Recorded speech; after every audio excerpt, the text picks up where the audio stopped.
Grab your beverages and turn up your interweb. Solving the world's problems 12 ounces at a time. It's Dudes and Beer.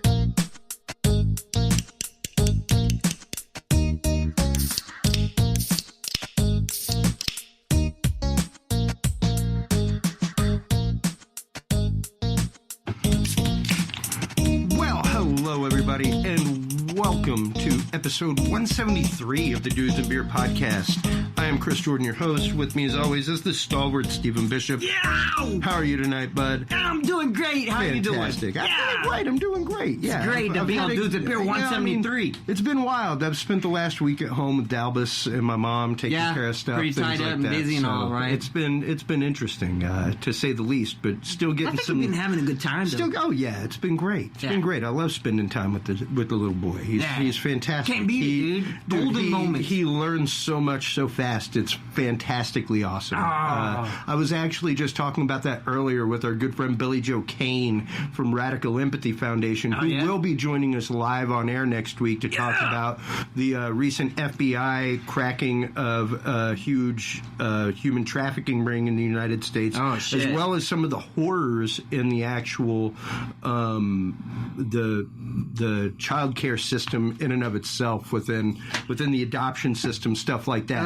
I have a feeling there's some shit, you know what I mean? There's always something horrifying going on. I have a feeling, I have a dark feeling with all this, you know. There's a bunch of stuff in the media lately. We'll also be having a visit, hopefully, from our upcoming fantasy football commissioner to talk about the official rules and how to go on and register for the Dudes and Beer Fantasy Football League, the official 12-pack football league. Everybody needs to get into 12 people only. 12 people only. What? So that's it. So we got 12 special people. We got 12 people. They'll be able to be on guest spots.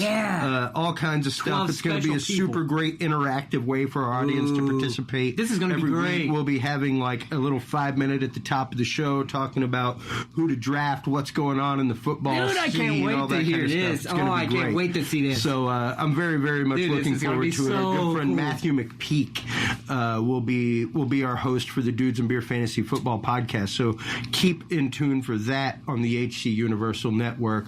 And that brings us to actually headlines in the news. We have a few wild stories that went on this last week. Really, one of the big ones that I saw, and I don't know how it didn't end up on my feeds to begin with, this is out of physicsastronomy.org. What's that? Researchers at CERN in April apparently broke the speed of light. They said that measurements showed that neutrinos pumped from CERN near Geneva to Gran Sasso in Italy had arrived 60 nanoseconds quicker than light could have traveled. They have checked and triple-checked their data. They are now asking for independent labs to go over their data, everything else. But so far as they can tell, nothing with no ghosts in the system, nothing odd, nothing crazy. It's so far as they can tell right now, they have officially broken the speed of light, which is just amazingly wild in the realm of science, something that has been postulated numerous times, but whether or not it was actually possible, that's some crazy news. We did not know. So hopefully that will be coming out. I wish people would talk about that more. Yeah, and another announcement out of space.com, NASA has discovered a dramatic increase in near-Earth asteroids. A great white shark snagged a striper from a fisherman off of Cape Cod. That's some pretty wild video if you go check it out, folks.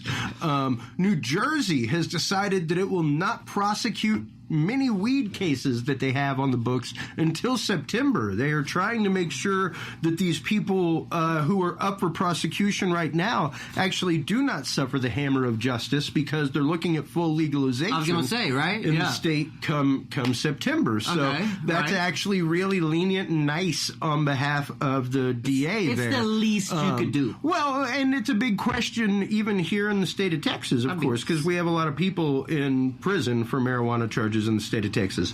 And it's one of those, do those people get grandfathered? Right. Do they get released? Do they get their records expunged? It's all kinds of wild legal questions that it brings in. Ching, ching, ching. We should really Dollar signs. we should really get J.L. Carpenter from J.L. Carpenter Attorneys at Law to It's a come on and morale talk about thing to that do. kind of The stuff. morale thing. Out of NPR.org, a 14,000-year-old piece of bread rewrites the history of baking and farming. This, of course, is because, according to all known science, we did not bake or farm things 14,000 years ago. We had not quite tamed things to that point. Like, we found wild grains, stuff like that. But they did. But we didn't have, like, organized plowed farms, things like that. Right. So far as we know, that didn't come till much, much later. So, and we're talking 14,000 years. 14,000 years, and this is bread, right. Which means quite obviously not only did they have enough wheat that they grew it. We're talking older than the Great Pyramid. But but not only did they grow the wheat because it had to be so much, but they had the ability to grind it and everything else. Right. So they knew what it took to process wheat down. They knew what it took to process raw grains. 14,000 years Which means they'd probably been doing it for a little while. That's pretty intense stuff. A new study is examining the potential of Amelia Earhart distress signals. Right. And one of my favorite stories this week was an Oregon woman came into her home to find a mountain lion napping in her house. All of those stories you can find right on the Dudes and Beer Facebook group. That is where we post all of them. We start all kinds of wild conversations. But yeah, that's actually what I was telling our good guest that's coming up here in just a second, Michael Devine, a second ago, before you got here, Steve. We were talking about the weather outside. No, I was like, yeah, it's so hot that reptiles in Texas are literally trying to seek shelter inside of homes. Well, if you notice, I didn't wear no clothes today. How about that? Yeah. He is fortunately clothed, ladies and gentlemen. But speaking of guests, we actually have our good guest, Michael Devine, on the line. He is a licensed therapist, also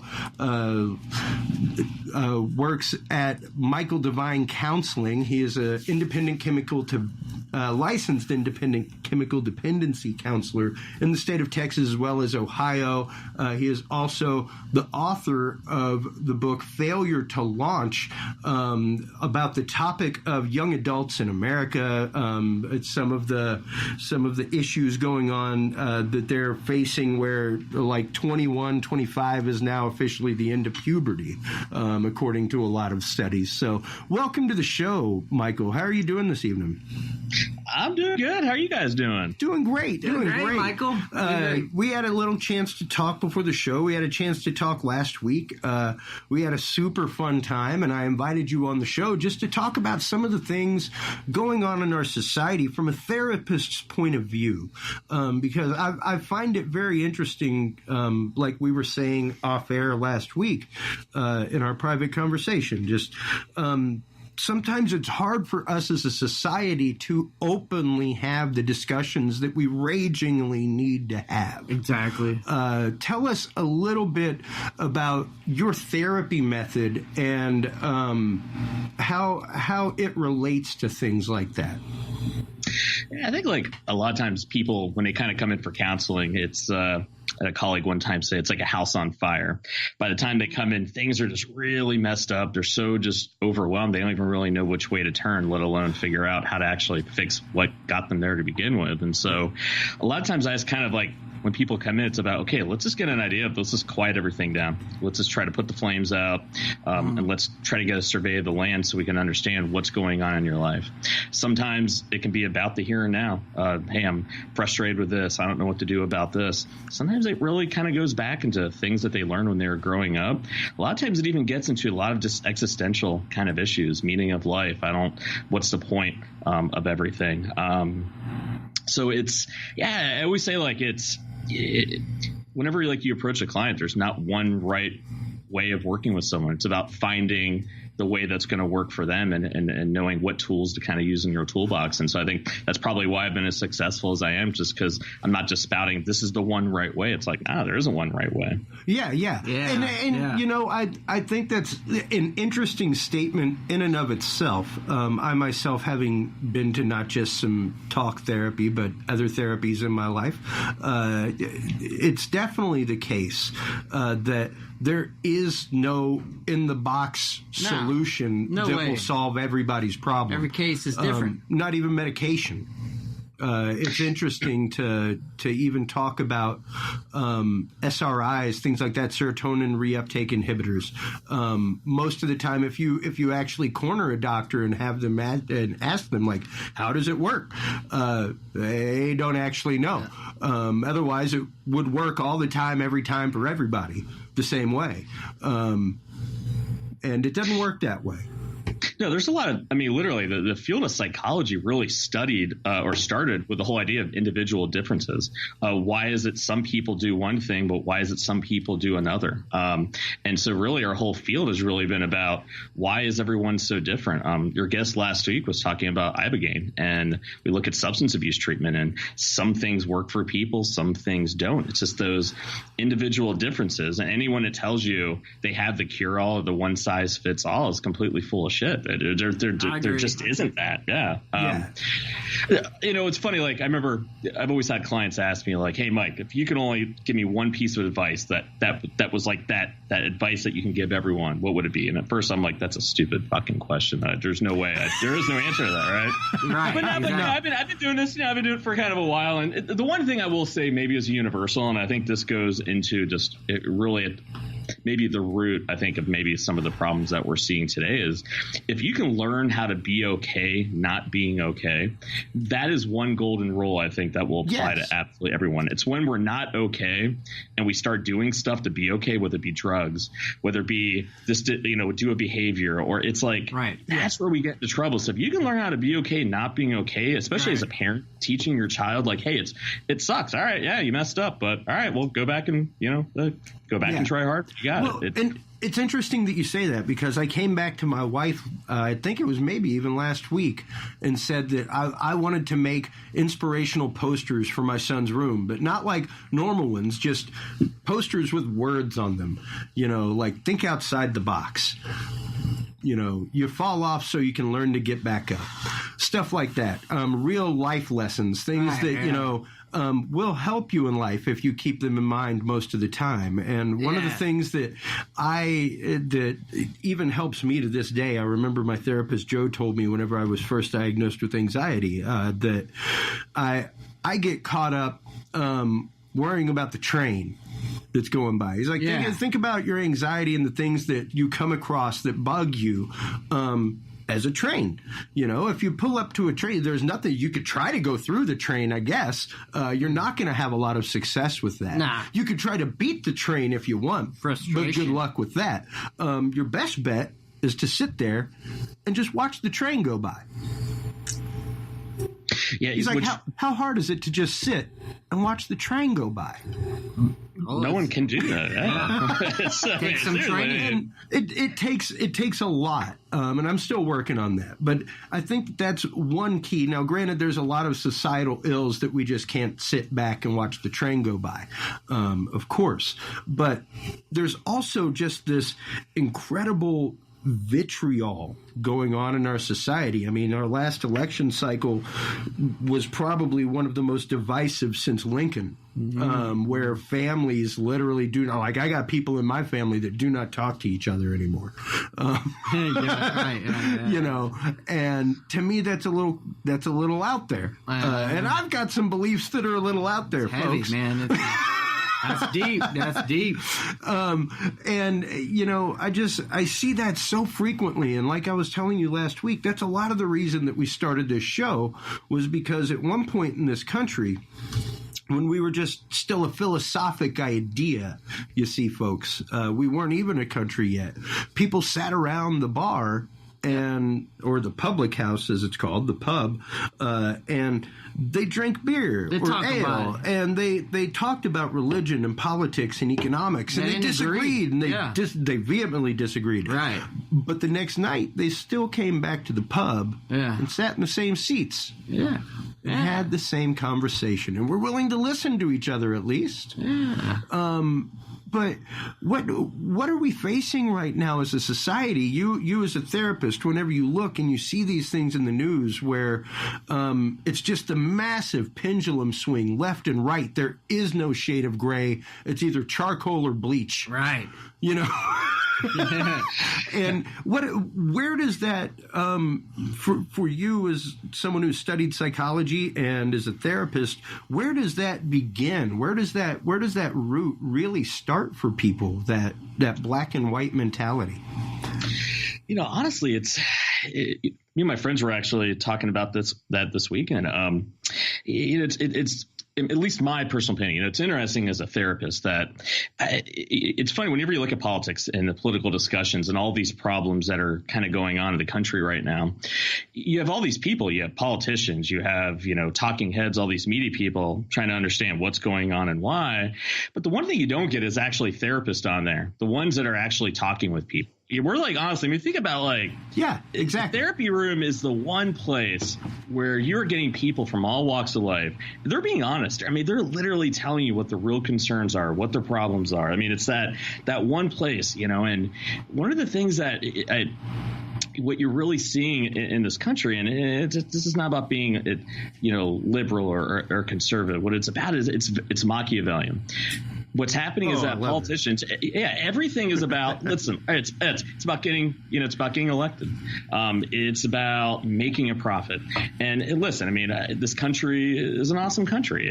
It's me to make the living that I've had, but the problem is that people have started using tactics that we used in World War I and World War II. It's psychological warfare. You dehumanize the enemy. Think about it. Like in World War II, were you bombing Japan? No, you're bombing the caricature of Modo. Were you bombing, Hitler and the school, the buildings next to the factories? Nah, you're bombing the caricature of Germany.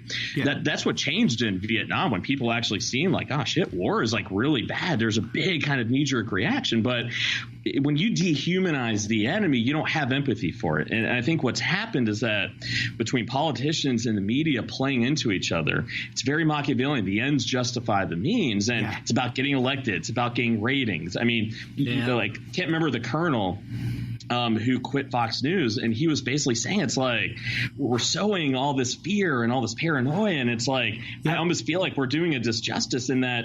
That's the thing that I see in my office is that, I mean, it was brewing forever. I mean, listen, I mean, it was going to happen. It's like a frog in boiling water. We knew this was going to happen, and what happened the frog's going to jump eventually. Exactly. And so what you're seeing now is all this angst, all this anxiety, all this hopelessness. I mean, when you look at that shooter that happened in Canada this week, and it's like the image that I get in my head is like in Star Trek when Scotty is like, she's breaking up, Captain. She can't take much more of this. And they're like, give me more power.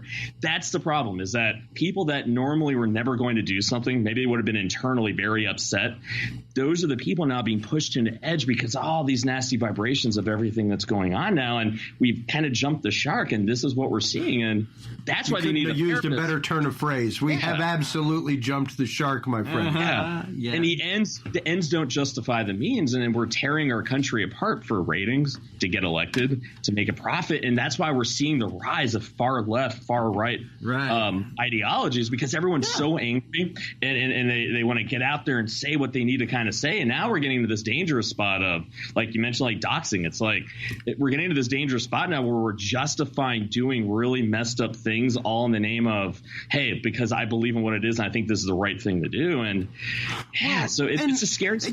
And I quite honestly, I have a moral quandary with it, because I'm a comic book reader. I'm down with the vigilante to a certain extent. Yeah. You know, like, I understand Batman's want. I understand why he does what he does. It's not just out of vengeance. It's out of the fact that he's the only person that can do it. The law can't do it. Yeah. And even recently there was the case of that I posted about the guy in San Francisco or San Diego. In San Diego, there is like a San Diego Batman that he calls himself, and he actively goes out. All of these arrests occur around his neighborhood where he lives. Nice, and he citizen arrests people and takes them to the police and all kinds of stuff. But aside from that, talking more about the doxing and things like that going on in society, I was talking just earlier with Billy Joe Kane off air about the case of Bobcat Goldthwait. What? Bobcat Goldthwait just came out this morning saying, "Hey, Disney," in response to the James Gunn situation. Okay, yeah. Because James Gunn apparently has been pulled from Guardians of the Galaxy 3 and from the franchise. Been fired from Disney, yes, because of some tweets that he made when he was like 20-something years old, like a decade or so ago. Right. And horribly off-color jokes about rape, things like that, but intended as jokes. And what's funny is, like, my wife teaches comedy, and she has to literally explain to people that, like, I know that you're trying to do a morbid humor thing, but that's not a joke that you make.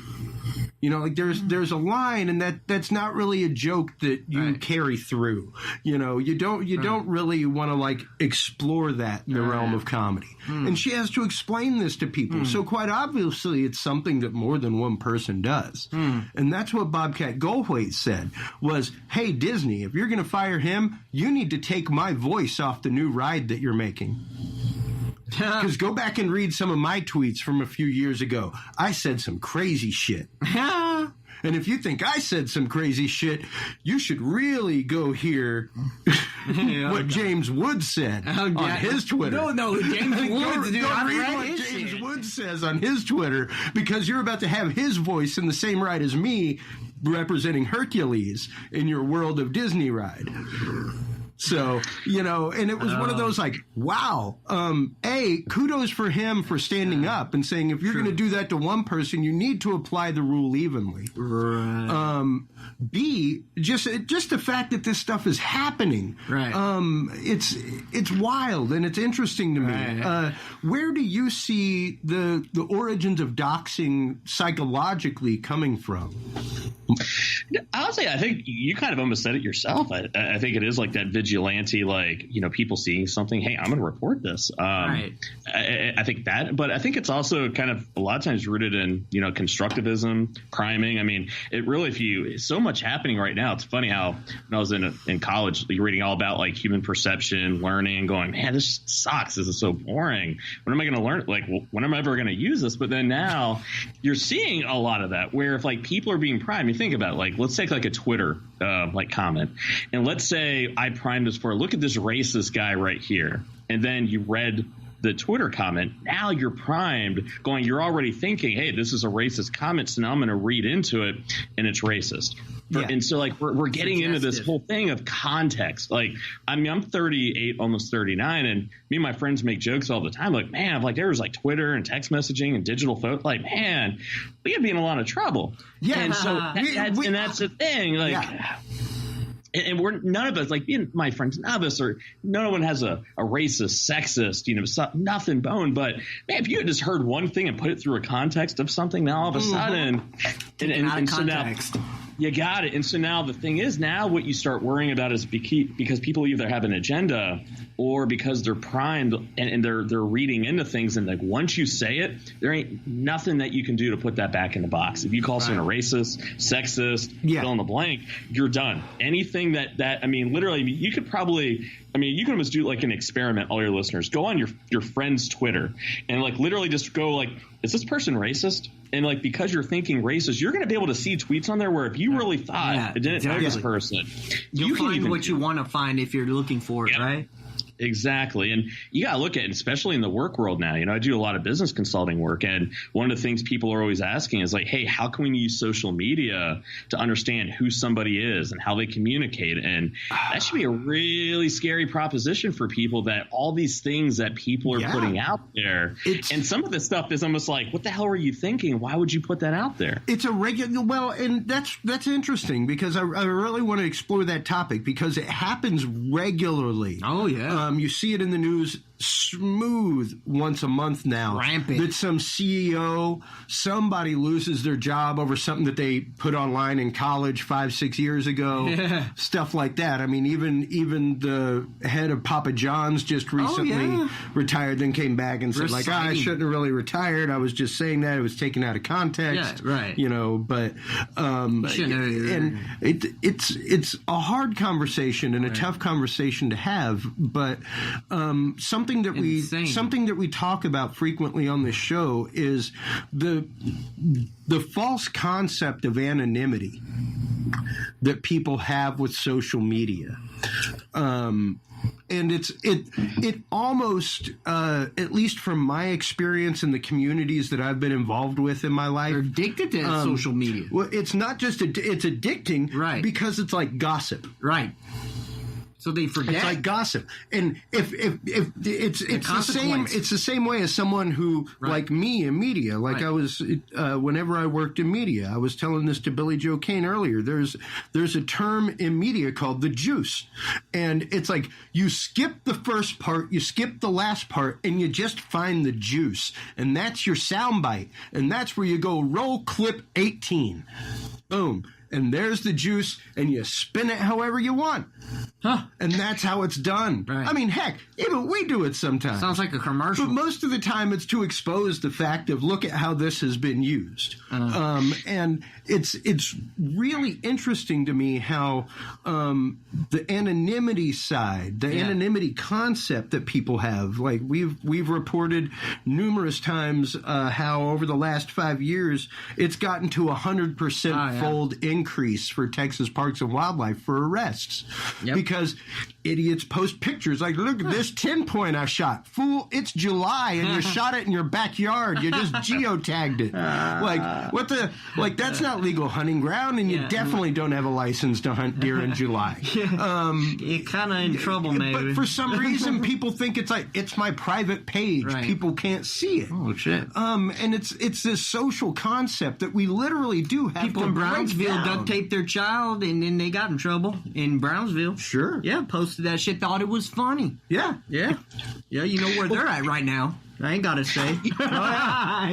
So, explain a little bit about that, about the sheltering mentality that people have with social media, how they use it kind of as a beard, I guess. Well, here's what's crazy to me, and for the life of me, I cannot understand. Crazy now. Oh, crazy! I mean, what's fucked up? There you go. Is that I like that one? Right, I like that one. Fucked up. All right, but for the life of me, I really can understand why this did not get more press. This was probably maybe about a year ago. Sean Parker, one of the founders of Facebook, he straight up came out and said, he was like, listen, like we designed this social media, this network, to be addictive. Like literally, we know every time you see something about yourself, you get a dopamine hit, right? Yeah. And then it's like it's a random schedule of reinforcement, so you don't know when it's going to come. So now you're going to keep looking and keep coming on, right? Yeah. And then like, so they kind of mentioned, and then literally like in the news, you had Apple, Facebook, Google, all the owners basically straight up came out and said,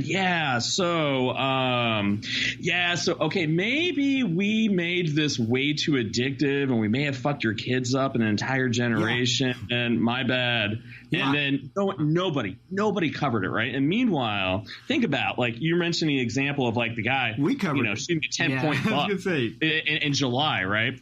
Think about how many teachers have we seen shagging their students? Yes. How are they caught? How are they getting caught? Instagram, so messaging, like sending pictures, and it's like they've made this thing so damn addictive and so rewarding, like with cocaine addiction. It's dopamine. Yeah. And the way it works is that even when the most messed up things are happening, your brain thinks it's being rewarded, even though the most awful shit is happening. Exactly. So it's like, and so literally when you wonder why all this stuff is happening is because even when people know it is bad, they shouldn't be doing that, they get their dopamine hit. And it basically tells the brain, hey, everything is good. You're being rewarded. And then they do dumb shit. And then what happens? Yeah. They get caught. They're proud of it. And that's just it. When you're addicted, I can attest to this through personal experience with people. Oh, yeah. You will do anything for that fix. Mm-hmm. People report all the time doing things that were not them, out of character. Yep. Family reports it. Same thing on social media. It's an addictive quality. Right. And I'll admit it, I'm a little bit of a screen addict. I'll sit there and, while I'm waiting for things to render out or while I'm just watching Dalbus, I'll post articles all day long. Right. More to spur conversation, more to make people think, putting things out there. That's your justification. But yeah, no, that's my absolute justification. I'm also addicted to it. I'm a news hound. Yeah. I'm a news freak. I check my RSS feed every 30 minutes. But if one bad thing... Because it refreshes every 15. One bad thing slipped through. If one bad thing slipped through, it would be on the flip side of the coin. A lot of bad things slip through, Stephen. And that's the trick. Right. Is that, and that's the thing. Once we get into that I post motion. good things and bad things. Right. I post good things and bad things about government. Yeah. All kinds of stuff. Yeah. You really do have to learn to filter what you're reading. And that's kind of the exercise that I'm giving people. That's hard. Is that, go read the article. Don't just read the headline. Right. Go read the article. All right. See, that's an interesting thing because, they did a study, and I think it was out of 60% of people who share an article only read the headline. Yep. And that's the thing. That people know that. And if you look at a lot of these big aggregate websites, they're if you read the tagline or the headline and then actually read the article, it's not even close, but they're banking over 60% of the people aren't even going to read it at all. Well, and what's interesting is that we were talking white hat SEO work before we started. We were geeking out on web coding and stuff like that. Oh yeah, keywords and phrases. I know about that. And people have asked, like I said in the last episode, Arshawn McCleskey was like, "What have you guys done in the last 6 months that just boosted y'all like crazy?" Done some homework. Well, it's I sit in a lot of tech conferences, so I just sit and absorb whenever these people are presenting this kind of stuff. You're a nerd. But absolutely. And it's the fact of keywords and phrases in a title. Right. Making a title organic, making content evergreen, something that even 10 years down the line, it's going to be relevant to society. Right. Even the question, the questions that I pose in our titles are stuff that people would Google. They're phrases that people would Google. Hyperlink. You don't even have to link it at that point. That's the thing. I see. It's already an organic phrase that people are Googling. Yeah. Well, it's forever. I mean, true. I can't remember who said it. It goes, this generation of kids growing up now is the first generation that will never, ever be able to live down a mistake. I mean, think about those kids. Yes. Were they SMU students where they were singing that racist song? Yeah. And it's forever. You look at that kid's name, that's going to pop up. And that's what I always keep trying to tell. Yeah, I keep telling my clients that. There was the meme picture that popped up probably about a year or so ago. I know I shared it on the Dudes and Beer group, but it was your grandmother's selfie, your selfie. What you saw of your grandmother, what your kids are going to see of you. And it was grandma sitting there, hanging out, out on the farm and stuff like that. And the other one was mom sitting there with her shirt up, at Mardi Gras, and her boobs blurred out, and it's do you consider that? Even here on the Dudes and Beer podcast, whenever people first time come in the studio, they sign a disclaimer. And that disclaimer is in plain language. I use no legalese. It literally says, if you think you're going to say something that will get you in trouble at work, that will get you in trouble with your child's teacher at school, that your grandmother wouldn't like if she heard it, how about you just don't say it? How about you just be a grown folk and be accountant? Because I'm not going to go through and edit it out. Ain't nobody got time for that. Are you saying the last 172 episodes I can't edit my shit out? Nah. There ain't nothing edited out of any of them, and I'm here to tell you that, folks. We edit nothing. I'm fucked. Yeah, you will never have a government job, Steve. I'm done. Nor will I. Serenity now. But it's interesting, even getting into those concepts, of how we have identity, how we even think of identity. Right. Like you were saying, your clients don't even consider, like they consider what they do on social media totally different from what they do in their life. Yeah, but I think that's the problem, is that everything is designed so where you're only thinking about things in the here and now. Like, for example, like say I go, like eventually one day I'd like to run for public office, and I'm sitting here on this podcast right now, and they're going to be candidate Devine. Why are we saying ass, shit, fuck, titties, like fuck, hey, it made for good radio at the time, but damn, I wasn't thinking about 10 years from now on a soundbite. To be fair, I said titties. Maybe you're just a human. Maybe you're a human being. I don't know. I mean, that's what I was trying to figure out. Like, why every time I did ass and titties, your show came up in Google. So I don't know. Yeah. I mean, but that's the problem, is that they wire it to where you get your hit now, you're only thinking about it. I mean, that's when you talk about people of addiction. That's one of the things I talk about. I'm not thinking about what might happen down the road. I'm not thinking about tomorrow. And Seinfeld always had this awesome episode where Jerry was talking about Morning Jerry. Oh, that's for Morning Jerry to worry about. Yeah. That's how they designed it. And so that's why kids are really getting into trouble, because they take advantage of their brain and how it's developed, and they're not really thinking about the here and now. That's why, it's why you make the worst mistakes when you're 16, 17, and 18, because you're not thinking about the future, really. Yeah, the impulse brain at that point is still just running strong. You are full on reptilian brain. There is nothing but action and reaction.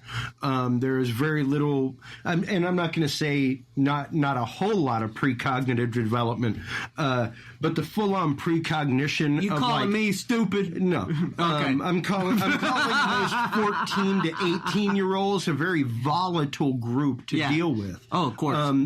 Because it's action reaction. It's black and white. There's very little shade of gray with most of them.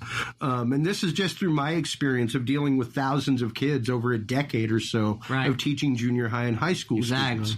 And you get to know them. You get to where you can spot the one with troubles. You can really just kind of look in a group of kids and see that and pull that out. Right. And to me, it's odd and it's hard because I am of the Atari generation. I remember dial-up modems. I remember when you had to know how to use a computer to be in a chat room, Like, you had to know how to dial into a local bulletin board system. AOL? And where you heard the fax machine sound? It wasn't even AOL. AOL was the beginning. It was like CompuServe.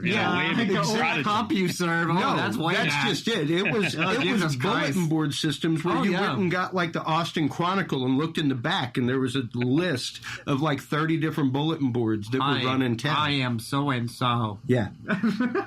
Is it now, not to be off topic, is anybody else like a little pissed? Like, when we grew up, like, it was not cool to be a gamer. It was not cool at all to like computers. And now, but now it's like cool, like, to be a dork. Yeah. Like, you're right. I'm not gonna lie. Like, I was always kind of all right with it because I was, and to harken back to the beginning of the episode, Chris is hardcore nerd. One of my great life lessons came from my grandfather when I was probably about 10 years old, something like that.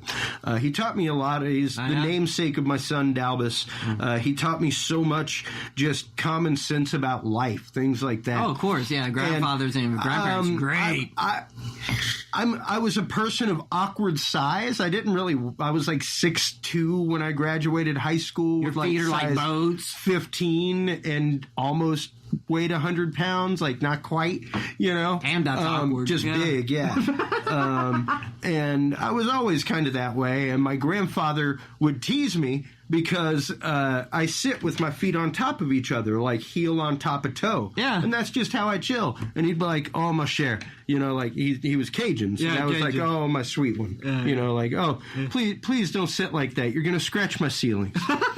Like, and he would make fun of me about it. Yeah. But then he would explain to me, like, if you cannot laugh at yourself, Exactly. if you can't laugh at yourself, you have no right to laugh.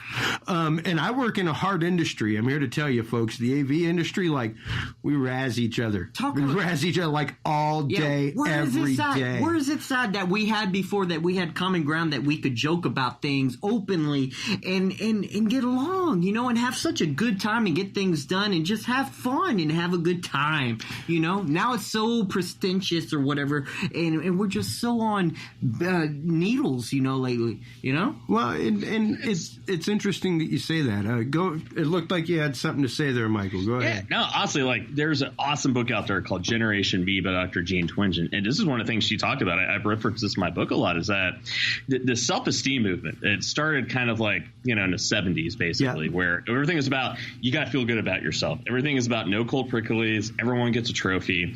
And basically what's happened is that we've created an entire generation of kids where it's like, you couldn't dare feel bad. It's called ego strength. It's like emotional stamina. And so that's exactly kind of why no one can take jokes anymore. It's why everyone is so just like, not weak-minded, like, that's not the right way of putting it, but no one has any ego streak to handle anything, because we've been so much about you have to feel good that we never realize that you have to learn how to feel bad. You have to learn how to handle disappointment. Like, that's right. Like, on getting back to social media, like, literally there's this, they interviewed a bunch of kids and they asked them basically, like, you know, when you put something up, what do you keep up? Because they notice kids delete stuff a lot. If it doesn't get at least 100 likes, they delete it. They control the image that they have because they don't want to come across like, oh, that was a failure, or that wasn't good. Yeah. Oh, that must have been stupid. That must have been stupid. Yeah. Good God, half of my stuff would be stupid. I know, me too. I got to delete my whole page. It's interesting that you even say that, though, because if you go and look at our celebrity, good God, you know, I will preface this by saying I am not a Trumper. I was not a Trump voter. I've always appreciated the man for what he is. Hey, if you have the business acumen to, like, franchise your own name, good for you. Horrible way he treats a lot of people. Not gonna lie, stuff like that. Business sense is impeccable. It's one of those that, even like I've told my mom, if you look at our past president, his Twitter was curated. He wasn't the one in charge of it 90% of the time. Most of his followers were not organic followers. Right.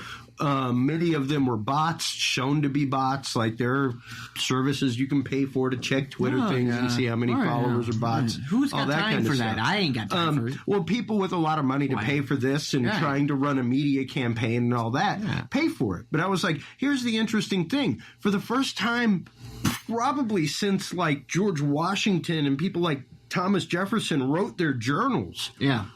Do we have an actual, except for now it's live, when was the last time we had an actual live feed of what the president thinks? Unabridged. I thought about Unabridged. I thought about that myself, yeah.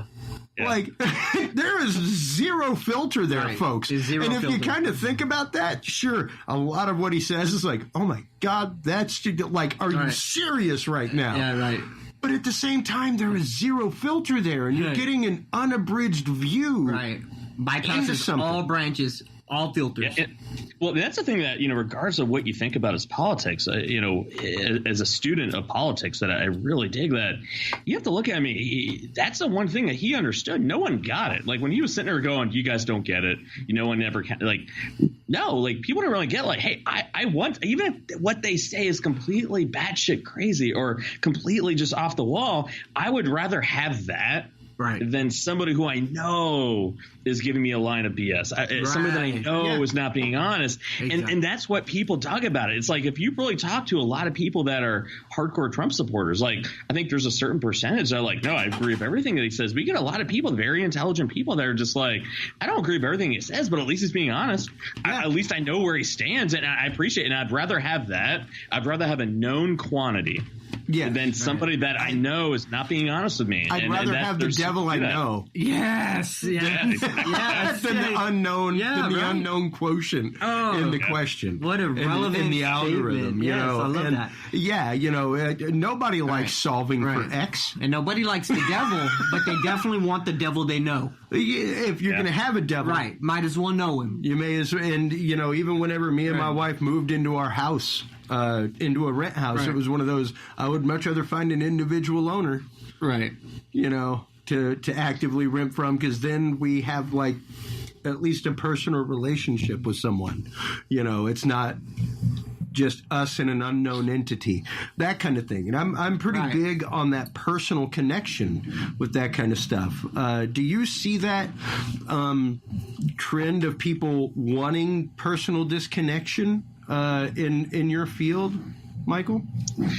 You know, it's really interesting. I think it really depends, I think, on the population of people you're talking to. It's interesting. I work a lot with people on the spectrum, and that's one thing a lot of, you know, parents always ask me, well, I want them to have a boyfriend or girlfriend. I want them to go out and talk with people. And then, but they're kind of go, I don't really care. Like, I get to hang out with people online, you know, it's my friends. And, you know, part of me is kind of like, well, you know, I remember me and my friends talking about like, dude, like when we had like Genesis going, dude, what if we could like get an extra long cord and like string it across the street, you know, and have like 2 TVs and a splitter? It'll be dope, right? Oh, yeah. So part of me is kind of like, I get that, right? But then, what's interesting is that, you know, they did a study about loneliness and connectiveness, and that people might have more surfacey type of friends and surfacey type connections, but with all the technology that we have, with all the ability that we have to connect, people feel more lonely, more disconnected than they've ever felt before. And there is something to that.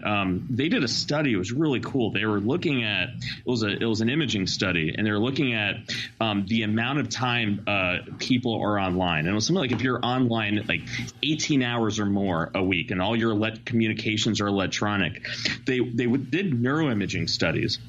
What they found was fascinating. So like that idea of you use it or you lose it, they looked at the parts of the brain that are about like emotion recognition, conflict resolution, interpersonal ability, and people who spend over, I think it was 18 hours or more a week online digital communication, those parts of the brain were far less dense and developed than people who had that interpersonal. So literally our brains are literally developing. You got it. And even picking up on it. Think about in the world we live in now of like, I've never, oh my God, I'm offended, right? It literally, how we recognize situations, how we interpret it, that part of the brain it's not as developed. And so it opens ourselves up to misread things because our brain literally is not working as well as it used to. Well, not just that, but it's also, I think, just to loop it back, I think it goes straight to the addictive quality. Even like, I'm not going to lie, one of my favorite things that we do is posting videos of the week, and we're getting back into that coming up soon. As soon as I get the and one of my favorites are always, I'm not going to lie, it's the fails. Who doesn't like watching a train wreck? You know? And when you're sitting in traffic, and I've even caught myself like, good God, somebody better be dead. You know? The monkey like, that sniffs even his that finger. Even that mentality. Yeah. I've actively driven by a body under a sheet. Right. And felt nothing before. And that to me is disturbing. For one thing, it takes a knowing to know that that you've ever experienced, you know, like you were probably in shock. Well, I mean, I was just sitting in traffic, man. I wouldn't necessarily say I was in shock from anything. Right. I didn't necessarily have a bad day at work or anything. Realization, you know, it has to sink in. I mean, it did much later, but whenever I saw it, it was just, and I spoke about it in class for years about how it disturbed me. Right. And even to this day, it was something that, like, now makes me mentally present in many situations where I typically wouldn't have been back in the day. Right. Because I was just bothered by traffic. Good God, somebody friggin' died, man. Right. Yeah, exactly. Somebody died. Right. The end of everything. What the... I don't care if I sat in 80 minutes of traffic now. Somebody died. The argument, the fight, it doesn't even matter. And it's over. And now I find myself, more than a decade later, more thinking instead of somebody better be dead, good God, I hope somebody isn't dead. Exactly. Yeah. Is my course of thought. Over many years of learning to re-empathize myself. That's the soul and the heart of an individual man, I believe. You know, Think about that's the crux of work that worries me the most as a therapist right now, and even just as a human being and an American, is that we've kind of lost that connection we'd see of like, hey, like I'm just like you, I just want what's best for my family, and it's like, you know, we dehumanize things so much to where it's like F that, you know, why it's like, think about like, you know, like I was talking to someone about this, like with the family, the family separation thing, and you know, regardless of the politics about it, right? You know, I remember someone's going, well, that's their own damn fault for bringing them here. They should have known they're going to get it. I go, yeah, I get that. You know, I go, yeah, they probably should have known, and I get the deterrent factor of it. But it's like, okay, but like, and they're villainizing the kids, right? Like when they're making fun of the kids crying, and I was just like, yeah, but like those kids didn't know any better. Those parents are leaving these areas, and it's like they didn't. They didn't. Those really kids know. did nothing, and it's like there's no empathy. Like, and you know, I got a 4-year-old, and it's like I'm looking at that situation of what it would be like for my 4-year-old not having me around, having to leave my home, and it's heartbreaking. And we've lost that for each other. Whenever bad things happen, think about the Newtown shooting. We get into like, you know, stuff about crisis actors. You know, we get in all this stuff where it's like, that's horrible. That's horrendous. Right. Why are we not reacting to that? But that's the problem, is that we've dehumanized, we've separated ourselves from it to where we don't feel it and we don't have the same reaction. If anything, we look at it as, well, you're the enemy. You're the one doing that. That's your own damn fault. Right. Yeah. So say if somebody today, what's the percentage of society if someone had a car wreck, and nobody knew this, say like you, Chris, or Michael, you come across a car wreck. Put that evil on me. Yeah. Put that. And then there's somebody that you get out, and there's a car wreck, and that person, you know, is in dire need and isn't, you know, and needs support of some sort, and you're there, you know, you're the first. I stop. You find out. Stop. I don't know what it is. That is quite honestly one of the stories that my wife tells to this day. What? As one of the reasons she married me. What? At the time I was on paper in Houston. It was during our Fugitive Love time. Okay. I was on probation in Houston. I like how you said fugitive. And yeah. I don't know the backstory. I love it, dude. It's a good preface. Yeah. But I would literally hop a Greyhound from Old Katy to Austin, and then she would drive me home on Sunday. Right. That way I couldn't get pulled over for speeding, no way to get in trouble with my paperwork for being out of the county, and I could come see my lady for a couple days. Wow, nice. So that was our Fugitive Love period. Yeah, hell yeah. Dude. And it was one Sunday morning. At the time, I worked at a church out in the narthex of Katy and Houston, on Highway 6. Okay. And I was their tech for broadcast and stuff, so I had to be there at like 9 a.m. So we were traveling at about 6:30 in the morning, going down 71, and there's this truck that just keeps dipping to the left in front of us, about 2 or 3 car lengths, and I was like, "Hey, baby, kind of back up. Looks like that dude may be drunk or something." Exactly. And about the time I said that, they veered off to the right and then just like jacked it over to the left, overcorrecting, and flipped end over end. Oh my God. 4 times. Right. I immediately was on the phone with 911. I was like, stop the car. And you have to remember, I'm on paper. Like, I'm on probation. Right. I don't care. Right. Like, just so you know, folks, as soon as you dial 911, you become a 911 transponder. Right. And your phone becomes a 911 transponder for like 5-6 hours afterward. That way they can track you if you made a fake 911 call, what have you. Okay. So what'd you do? I immediately stopped. This car behind us stopped on the side of the road. Right. These 2 guys got out. One of them had a bone protruding from his shoulder. Right. He had broken his collarbone. And I was on the phone with 911, giving them our location, description of the truck, everything else. These guys got out, got into the truck that stopped behind us, and started taking off.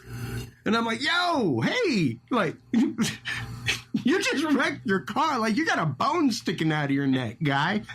So, yeah, I'm describing all of this, like the license and description. They end up finding the people.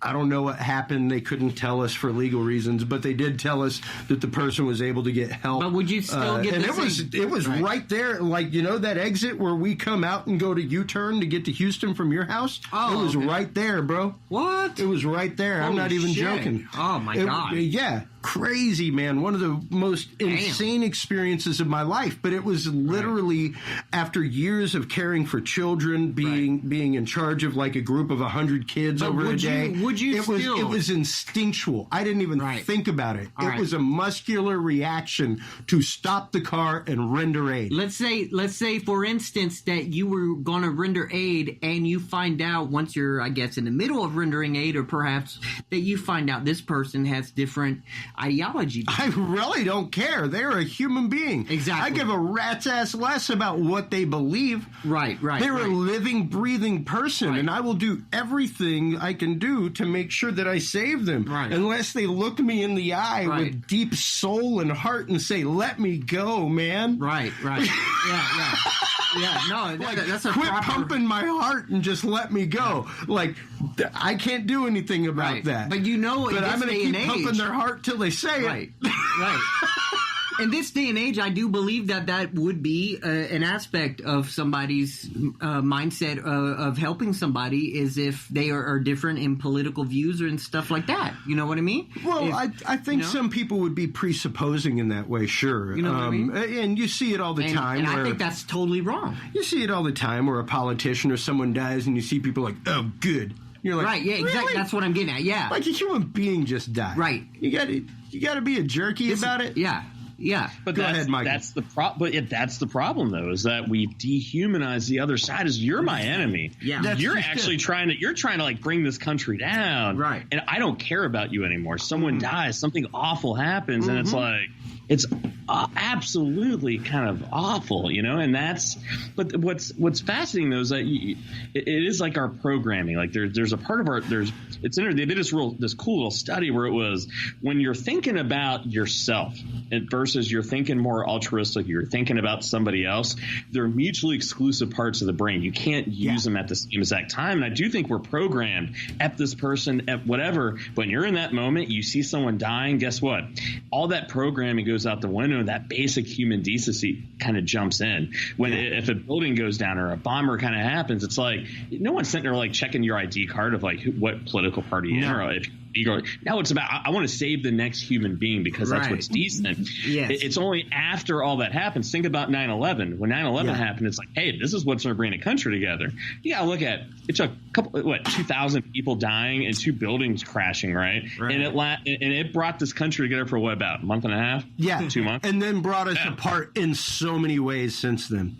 Yeah, so like it's so fascinating. Once again, as a therapist, it's just to be sitting back and watching this kind of happen, and that's where I think and Chris, you and I were kind of talking just about why I want to get into radio, and I think there comes a time where it's like if you're so frustrated by something and everything that you're seeing, where it's like, okay, people need to start opening their eyes to what's kind of going on and what's being used against us. Everyone wants to talk about deep state this or at some point you got to use your out loud voice and talk. Yeah, it's like, come on, guys. It's like, don't you realize I had a colleague one time say it best. He was remember like those cartoons? Remember like Elmer Fudd and Bugs Bunny, where it's like, like Elmer and Bugs would be like fighting, and then Bugs would just kind of like step out of it, and then it'd be like that little dust devil, and Elmer just kind of chasing himself. He goes, dude, that's politics right there. Yeah. We're going to throw some meat at you, get you all to like fight with each other and hate each other. And get you all Tasmanian deviled up. We're going to like step out, and then, okay, well, that should hold you guys over for a little bit, And it's like... Yeah. And the Tasmanian devil is a prime example of either side of the extreme right there, because all you had to do was distract him. Yeah.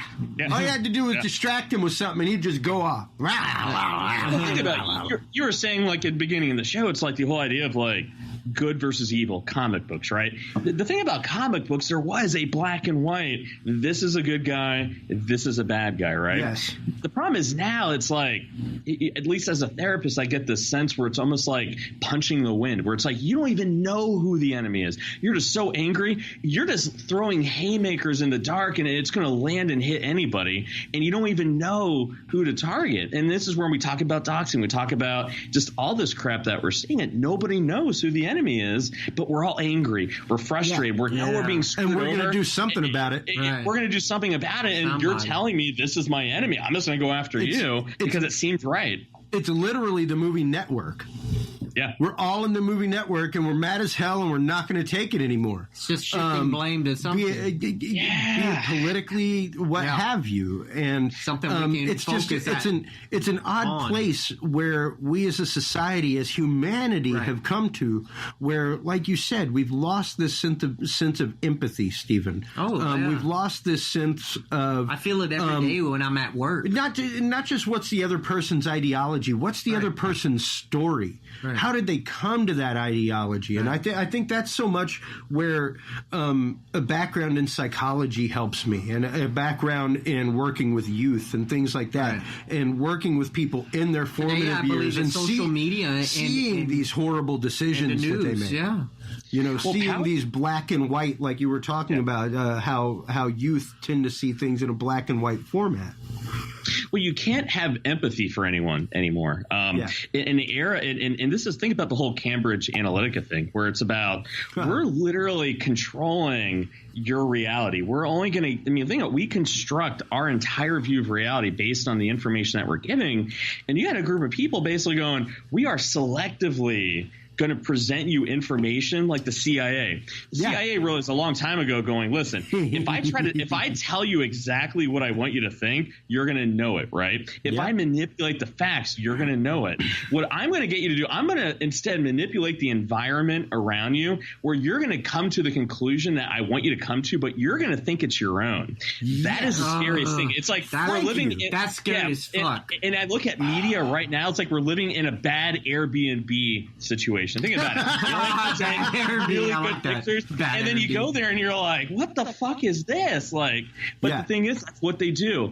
I am only going to present to you one angle, one side of it. Like, Chris, you're telling me one of the reasons why you started your own network was because I kind of saw things being shaded or kind of framed in a certain way. And what they do is that, but the thing is, though, it's not like, well, no, I'm not talking about that. Yes or no, it did this. Well, yeah, but no. Answer the question. You saw that, like, if you watched the on the congressional hearings when they were interviewing Peter Strzok, right? Yeah. Every time they asked yes or no, he was like, yeah, but no. Answer the question. Yes or no. Did you? But it's not like, so they frame it to where you're only going to look at it one way, like an Airbnb. Yeah. I'm only going to show you the pictures that are going to make you think this is great. But when you look at it from a 360-degree view, all of a sudden you realize there's other ways of looking at it. I mean, like, take like climate change, for instance. Like, climate change is one of those things to where, regardless of we're thinking, can man do anything about it? I'm never going to use this show to even talk about that one. That's all right.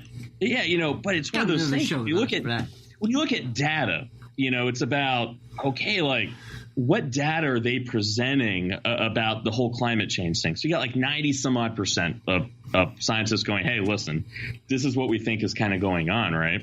So then what the people who don't believe in climate change are going, hey, listen, so let's take that 5% of the variance, never mind 95%. Let's take 5% of the variance. We're going to make 100% of our argument about that 5% that maybe has an error. Never mind that 95% says one thing. And it's like, so people who don't believe something, they're only going to pay attention to that 5%. Yeah. And then get in this little echo chamber where now my constructive view of reality is that 5%. And it's like, and everyone now starts playing that. Politicians, media people.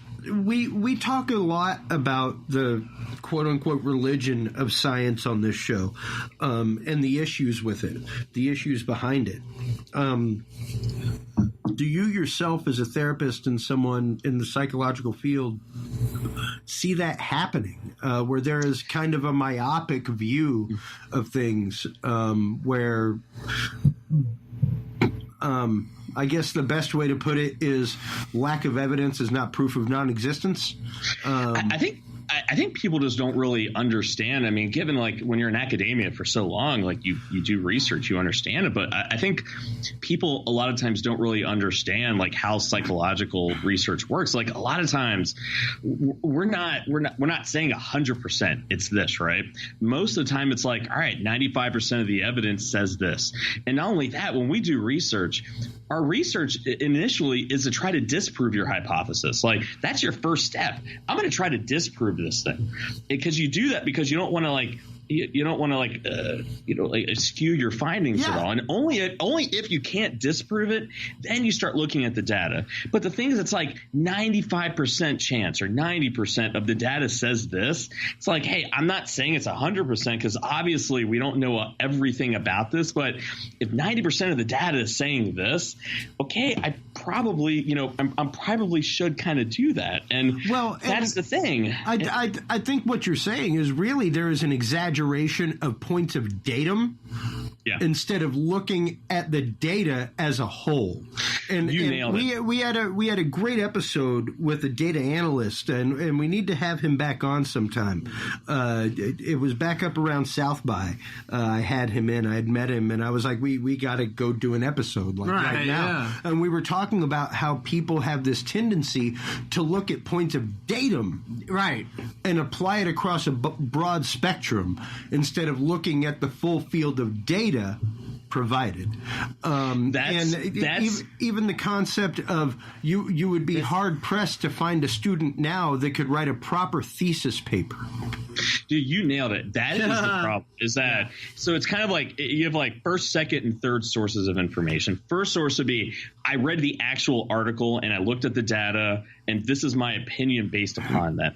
Second source is like a scholarly review. There's no interpretation. It says, hey, listen, this is their data, this is their methods, this is what they did. Yeah. Third source is, hey, I read it, this is what I picked up on it, this is what I think. That's the problem, is that the majority of people now get from third source. Trust me, you listen to my show, you watch you voted for me. Trust me that I am reading it and interpreting it the right way. Allow me to think for you. And then now I'm only going to listen to people that think very much like me. People aren't thinking for themselves, because I think if they really did, what would be a fascinating experiment is to see when you actually present the real data and make people think about it, how many people would have the same opinion as they did beforehand. Well, and that's a lot of the reason why I post the things I do on the Dudes and Beer Facebook page, is to spur that conversation. It's conversations that we don't necessarily have time to have here on air. Maybe I'm trying to judge the fact whether or not we should get a guest on to talk about it. So I post articles in relevance and see how popular they are and see how people respond. Believe it or not, folks, I metric you. I use big data to choose what my episodes are about. You do what now? How about that? I use news articles. I goddamn feel molested. I find news articles that are trending in the news to actively have guests on about. I don't feel natural anymore. So that we trend higher on Google. Hey man, how'd you know I ordered Domino's last night? What the hell, man? What I like about radio and podcasting is that you can say some stuff and then it's like, you do it out of comedy and stuff, but hopefully nobody takes it out of context. But guess what? In this day and age, they will. They'll take me out of context. One of our most popular episodes in the last quarter is actually the one that we did recently on the Las Vegas shooting findings. The new stuff on the Las Vegas shooting. That was absolutely phenomenal response. We got some great listens across all networks. I'll throw this in tonight because I think it's relevant. It's last night I watched an episode of the old 1959 Twilight Zone.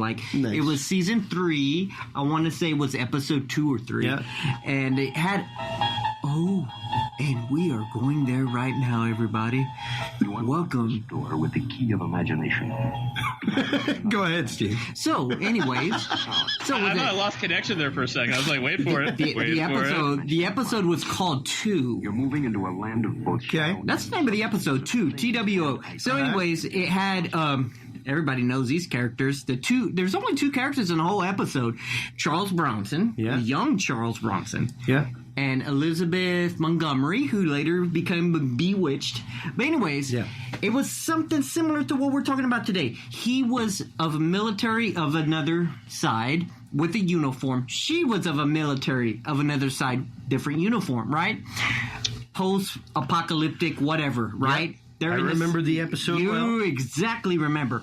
And so, anyways, yeah. So, yeah, I mean, there's a moment where, you know, they get in conflict, and then there's one point where she shoots at him, and she almost kills him, and then he's like, you know, he goes the other way. She ventures out to find him again because they're the only two left. Yeah. And then it's like, so he almost runs her off and it's like, get out of here. This is civilian territory, I believe he says, some or other. Very similar. This is civilian territory. And he has his uniform off at that point. And, he, you know, he's dressed like, you know, and I think he has like the Scooby-Doo guys, what they call that, ass-cough. What Ascot? Yeah, that's one. And then he had, so anyways, and then she gets out of the vehicle, comes around, and then he can see, oh, she's in a civilian dress that he actually, there was and it was the fact that they had to find empathy with each other in order to survive together. Right. And I think that's really, and it's interesting that you even say that. Yes. Because I myself have had Amy watching The Twilight Zone and Outer Limits, and there are so many moral lessons in those shows. Isn't it? Where they, I mean, it came out, both of them, in the time of racial discord. Right. In the time of civil rights being the topic of discussion. Right. And in the time of the expansion of ourselves as people. And exactly. we really have to look at those messages. We really have to consider those, and we have to stop and think. Like recently, my old bassist, Michael Zappla, whenever I posted the article about the study where the extremes are what are causing people to get upset. Right. And, you know, he was like, we got through the 60s, and that was much worse than this.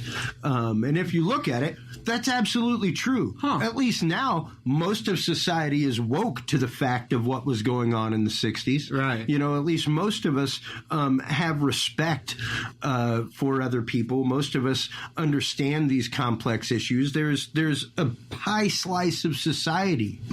A pie slice, folks. Think of it as a pie. And there's like a wedge. A wedge. It's not like half a pie is missing. There's a wedge of society that just ain't fitting. Right. You know? Think about it. It's a wedge. It's a wedge of knowledge of reality. Like, you know, going back to what we were talking about with like research, right? They did this really, really cool study, and it was by accident. They're trying to they're doing like, it was like some doctoral dissertation. They're trying to do some like, you know, sociological research, and their data was just jacked. They're like, crap, what do I do? Right. So they started looking at like data of like political beliefs, right? And it was fascinating. What they found out was that people who had a belief that poor people were poor because of they were lazy and just didn't give a crap were people that grew up in buffer zones. And what they said were buffer zones were areas where they never ever had interaction with poor people. They never knew a poor person. They never understood poor people. They didn't cross them on the way to the school bus stop. And so simply their belief about poor people is passed on from the people around them, their parents, what was around them. And they had this belief that poor people were purely poor because it was just simply choice. And so it's like we have like a wedge of information, we fill in the gap. I mean, think about, you know, conspiracy theories. Think about like the Las Vegas shooter. That's one was like the most interesting because there's this giant wedge of missing information. And so what happens? Huge. You guys like Alex Jones and all these people then fill in the gaps of, well, okay, and it's totally like, well, so-and-so talked to so-and-so who knew this guy, and I'm going to believe him. And people are like, oh, I believe Alex Jones, so F&A, like, let's go for it. And so that's the post-reality, post-truth world that we live in right now. And that is an absolute truth. I can't agree with you more. And we really have to be careful whenever we take in information, folks. We talk about it all the time on this show that we have to be very careful to sift and filter it. I myself, as someone who worked in broadcast and who lived his life via the news, am here to tell you, and I've told you numerous times, everybody, unless it's your job to look at news online all day, you're going to miss it. You're only going to be told selective things on a national broadcast. Most of the time it's repeated all day long. If you sit and watch the news, you're going to see the same stories all day. You've got to be online. You've got to be on the curve. You've got to see it happening. And I couldn't agree with you more earlier when you were talking about the CIA's involvement in things, because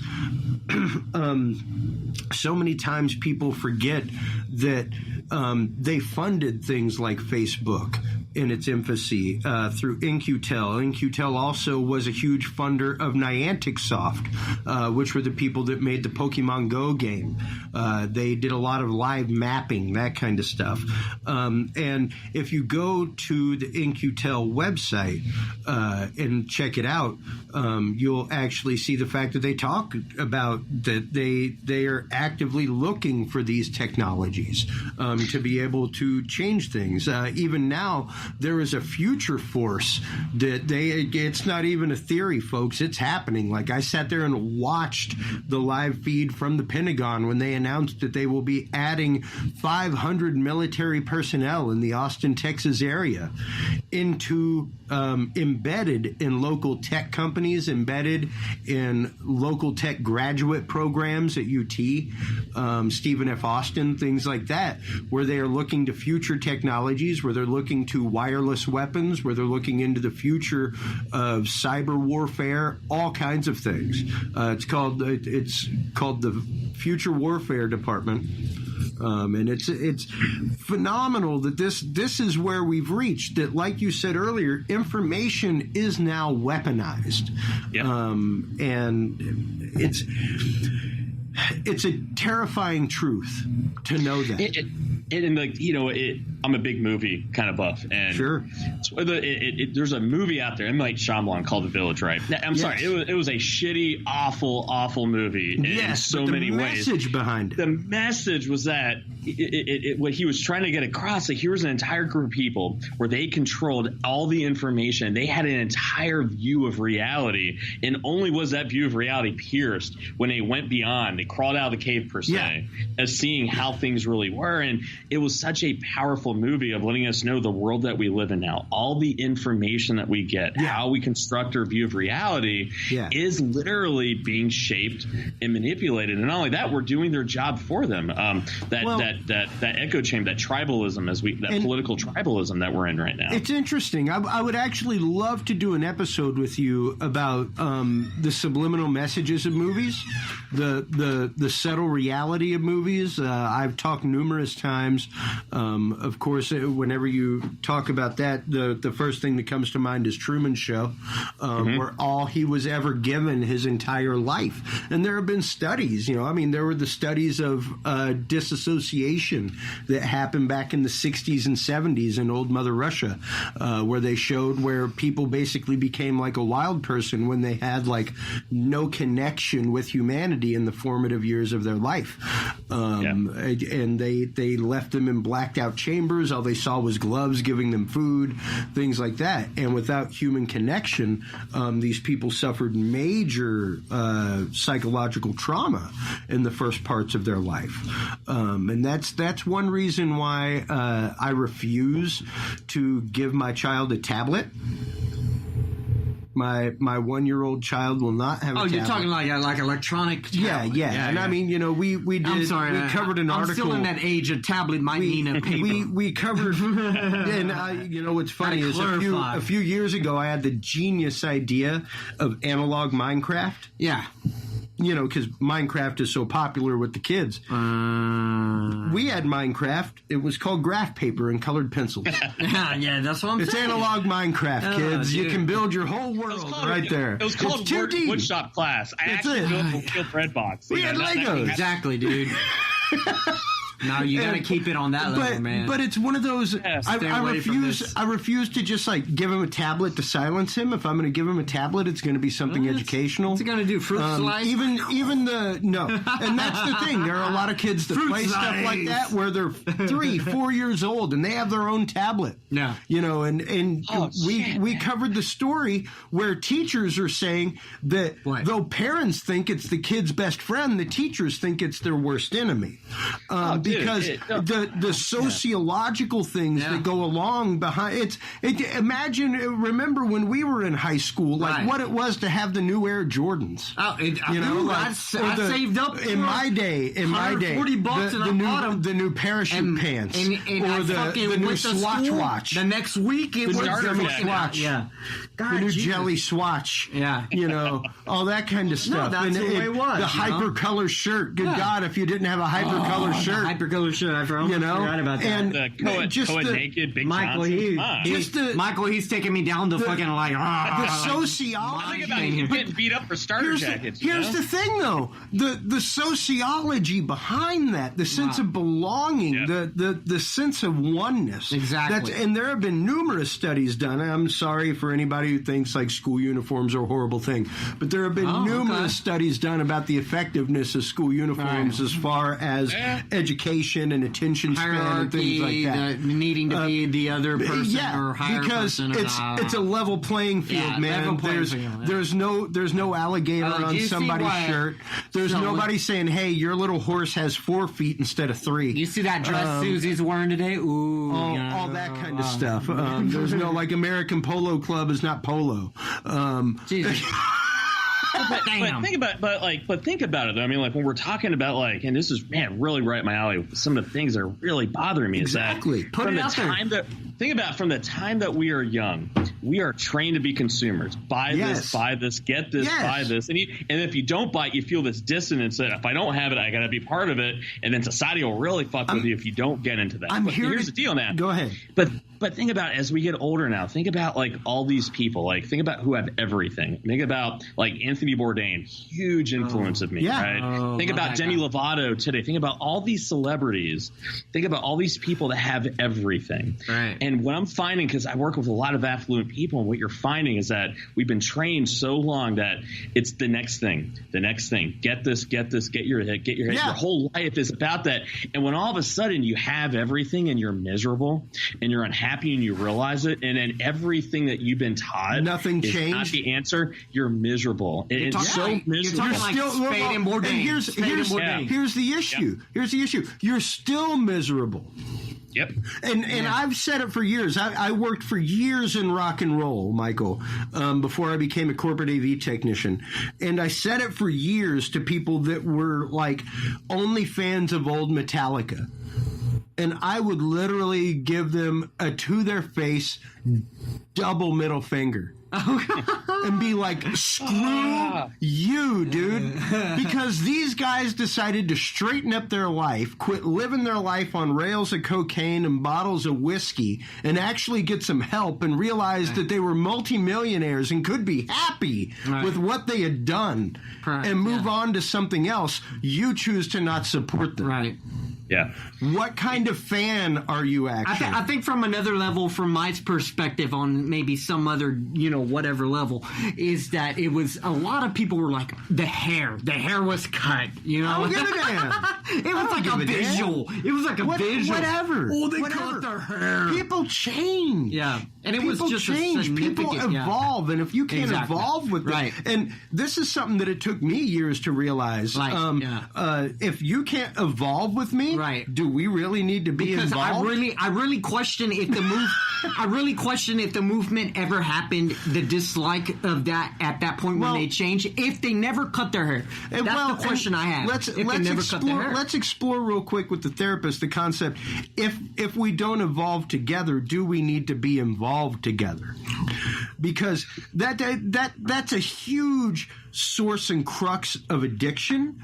That's a huge source and crux of bad relationship decisions early in life, whether it be friendships or romantic. When it comes to teenagers, and the one thing I've been told more than anything from the teenagers that I taught that came back a decade, 15, even 20 years later was, thank you so much for being so honest with me. So many adults were not. So many adults did not tell me that when I got halfway through college, half my friends would do other things other than what we do, and we would grow apart. And that these things would happen, that, relationships sometimes are not forever. Priceless information ain't realized until later appreciated, I believe. Well, and it's something that I think we live in like this miracle fishbowl of reality. Like Michael was saying earlier, when I was a kid, when Dr. Spock was still the mantra of the day, even he came back all of a few years ago whenever we started this show and recanted his teaching because his son ended up committing suicide. And he was like, everything that I taught is wrong. Everything. I think, ask yourself this. I mean, and this has been something that's been really on my mind a lot. It may not be the most popular thing to think about it. Like, with all these suicides and drug use, we poured millions, hundreds of millions of dollars into drug prevention, DARE programs, suicide prevention. And guess what? You know what the only thing that's equated to? The numbers keep getting worse. Treatment programs were stagnant. I mean, you got to look at, for meth and heroin, we're looking at 95% relapse. When you look at like self-help groups, 12-step groups, we're talking like 10, 12% effective rates. The one thing we're not sitting there looking at is what are we getting wrong?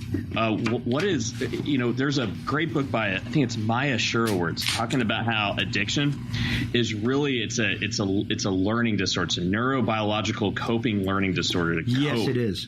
To cope with the cope with things. And if you look at what is the common denominator, it's society. It's the world that we live in, and people realize, and on some level, even it's subconscious. Demand of society. And think about my book Failure to Launch. I start talking about this, and the thing is, like, I wanted to go more into it, but my agent was kind of like, well, no one really wants to hear this stuff. It's kind of morose, but the reality is that we want to hear this. Kids realize it. So let's talk a little bit about your book, Failure to Launch, because as a former youth director, someone who worked with junior high school students, even 4, 5, and 6-year-olds, stuff like that, I did the one thing I've stated to, and I even taught adults at some points, the one thing I've stated to people and on this show numerous times is the only difference between age 4 and 40 is by 40 you should know better than to pull people's hair. I am just as selfish as my 1-year-old child. No different. Mm-hmm. Yeah, I will scream when I need attention. I'll scream when I'm upset. There's no difference whatsoever, other than the fact that I know. I'll vouch for that right now. Other than the fact that I know how to clean myself. And sometimes I just. But I may still scream whenever I need to use the bathroom. And I think it's interesting, the nature versus nurture aspect of things in society, and I think that we lose that concept.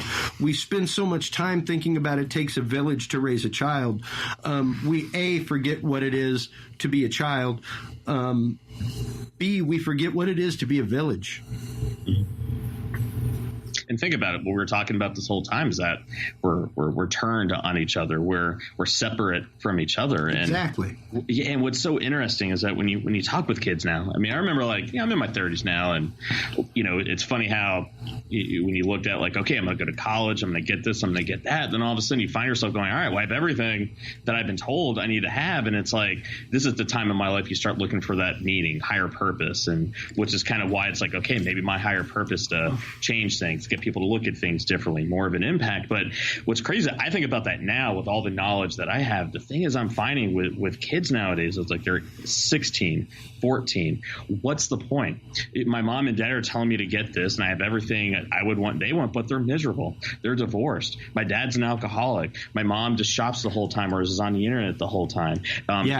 You get this thing where kids are sitting there going, what's the point? I'm going to go to college.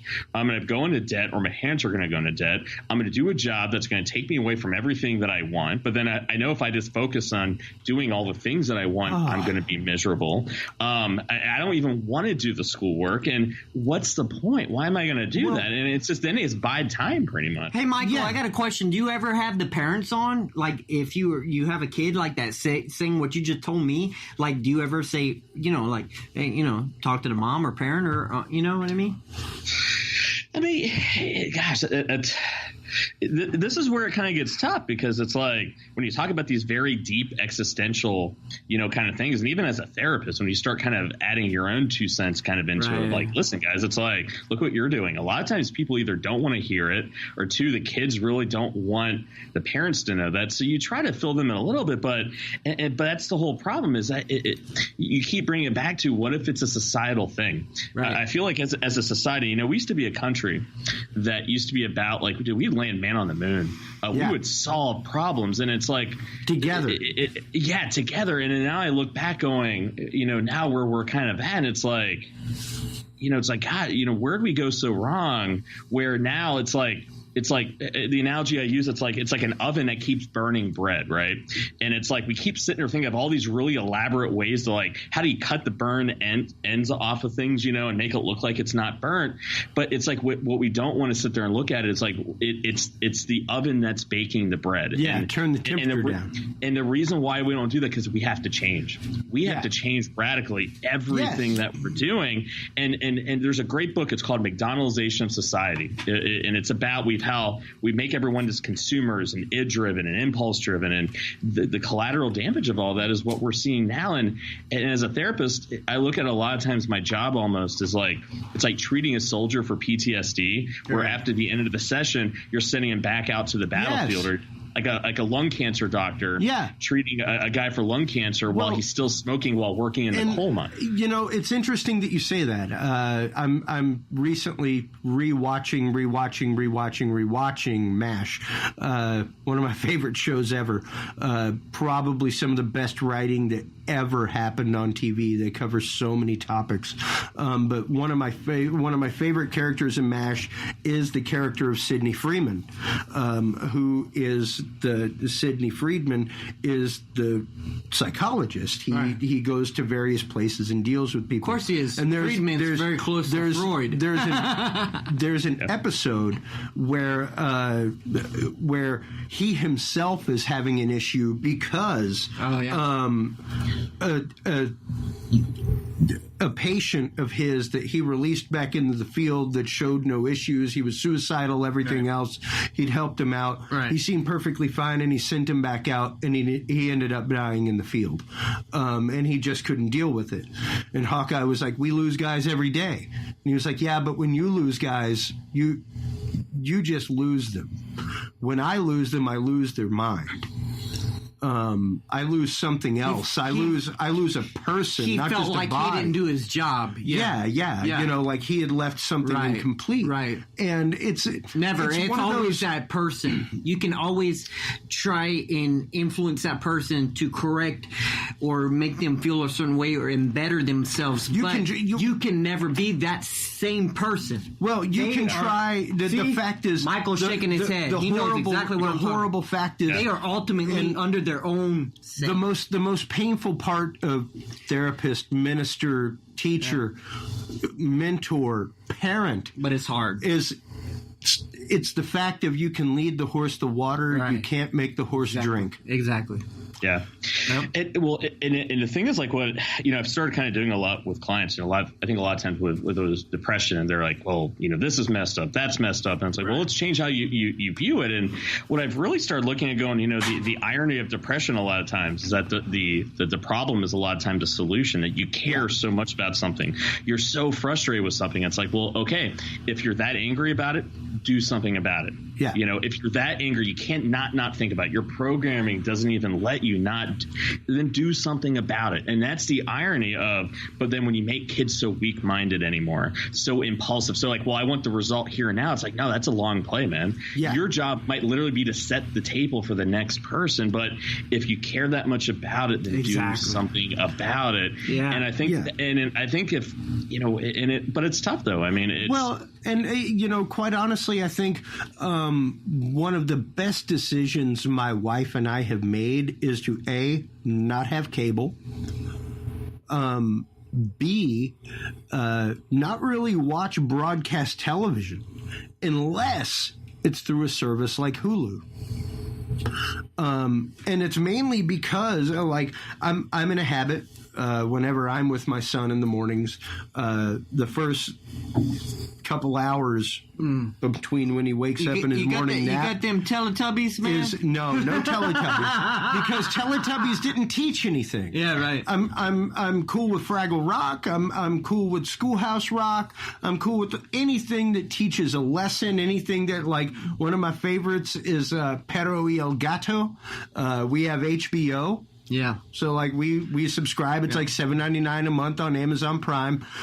This is not an ad for Amazon Prime, folks. But yeah, right. Through that, we basically watch what we want to watch. If it's a network show, we watch it on Hulu, and we get like 2 commercials during the entire show, and it's something like Geico. You better tell me. It's not going to be like the latest and greatest toy. It's not going to be the most sugary cereal. It's not going to be those commercials. You better tell me we're getting paid for this commercial right now. It's being shown that kind of stuff makes a huge difference. Right, yeah. I mean, even my wife and myself have talked about the fact that we do not want the Bonanza at Christmas. We do not want the Bonanza at birthday. If you want to buy him an educational toy, something like that, right, something that will help him learn, cool. If you want to encourage one of his hobbies when he's older, cool. Other than that, here is the number to a family trust for him. Right. College, but I mean, whatever. It's not even college. He doesn't get it till he's 21. It's not even for college. He's like, now, if he has some college at 21, the thing is, all the money that's in it, 20% of it is reinvested. It's all invested in stock, bonds, stuff like that, so it continues to grow. And as he gets older, people can continue to contribute money. And at 21, if he has college debt, he can get rid of college debt with it. He can start a business with it. He can buy a car. Here's the question I refuse. And it was something that he was bringing up earlier. I refuse to give my child no option. But think about how ingrained it is. I remember getting in like arguments with my mom about, like, seriously, do not do that. Like it fucked me up. Like, no, like, I did my own therapy. I don't want my daughter to have to do that. And then literally they'd be like, I told you not to do that. It's so ingrained in them. It's like they almost can't even help it. And that is quite honestly, folks, for people in our age range, Michael, the biggest concept that you can give your parents is, remember when Grandma used to give you a savings bond on my birthday? Oh, yeah. I cashed mine in at 18 to start my first checking account. Nice. Yeah. That's what I did with my $25 savings bonds. But that's what we used to get as gifts when we were babies. Because it's like, what else am I going to get you? Something that, like, I'm going to get you some clothes that he's going to grow out of in 3 weeks. Yeah. I don't. It's kind of like, I remember when I was 14, it was like, all right, you're getting a job, right? And it was like, I was sweeping up here at the barber shop, bro. I worked at Kroger's or like an Italian restaurant, and like I remember, like, I have all these parents sitting there going, my kid doesn't understand the value of a dollar. Well, make him get a job. Well, they need to focus in on school. I'm like, nah, fuck that. They need to get a job. Like, they need to realize, like, you want the best, like prevention against failure to launch. Make them work a shitty job, and realizing how hard you work for a shit job. Yeah, have to make anyone go to college or at least get education. Well, and not just that. I think really personally, as someone who went to college, I went to college with Rusty, with my wife, with Julie on the show. I went to school for long enough to be a doctor and hold 0 degree. Had someone told me what I was doing, a doctor? Had someone told me what I was doing in high school theater, had someone told me what I was doing in high school theater is what I would be getting actively paid for, and paid very well to travel the country to do, my life may have been totally different. Right. Well, So even now at 1 year old, like I've got a design right up here on the wall for a plug box for my son, where not only is it going to teach him fine motor skills and pattern recognition, because different audio cables and video cables look different ways. It's gonna reinforce things in him. It's gonna train him from a young age as to what these things are called, what they do. I refuse to not let my child have a marketable skill when he gets out of high school. Right. I don't care if he goes to college. Daddy's trying to pass on that. Like a good 70% of what runs the infrastructure of our country is not degreed people. Exactly. Dude, I do a lot of family business advising, and when you look at a lot of these fields, we look at agriculture, HVAC, like that generation doesn't want to do. I want to run the farm, and it's become the fact that we now have industrial arts programs disappearing from schools for the last decade, where even in Katy, Texas, there's a great auto technical program where they will hire you out of high school at $18 an hour. In Katy? Yeah. Damn, that's straight up, because when you get out, you're a certified technician, man. You can change oil, you can bust tires. Like, you got a certification when you graduate high school. That's pretty sick. Through that program. Yeah, I mean, and that's where it's like, you know what? Like, it's kind of like honorable trade. Like, honestly, it's kind of like, listen, like there was robots ain't changing your tires anytime soon, folks. Think about like burger. Think about like there's a gentleman I was talking to. Runs an HVAC company here locally in Columbus, and literally he was just like, listen, we set up our own tech school to train people. We can't get enough people because they're like, I don't know, work in that field. But guess what? Second your AC goes out in the middle of summer, it's like, I need my adjusting. Now it's important. Now it's essential. Now it's essential. You don't want to be a farmer, but now all of a sudden it's like there's a client I'm working with. He's a second gen farmer. It's all he wants to do is take over the farm, and literally the poor kid gets made fun of at school because all he cares about is taking over the farm. They're making fun of him. He's like, dude, I got a business in place. Screw every one of you. A $200,000 tractor. Like, you're telling me I'm the dole here for one farm. You can go pimp your ride all day long. My tractor costs as much as your home. Yeah. Think about how think about how hard it is though for kids. We have a kid doing the right thing, doing what he's passionate about, yet still has doubts, that dissonance, because everyone is telling him you're a tool. You shouldn't be doing that. You're a loser. That's fucked up. That's the society we live in now. Yeah. Well, and quite honestly, I'm not even going to say now. That's the society we've lived in for years. I got made fun of in junior high because I didn't read novels. I didn't read books. I read like how to build lasers and books on like model rocketry. Fucking nerd, and stuff like that. I was a total nerd. But guess what? We rule the world. Without us, you have no internet. Michael, I'm sitting here with the nerd.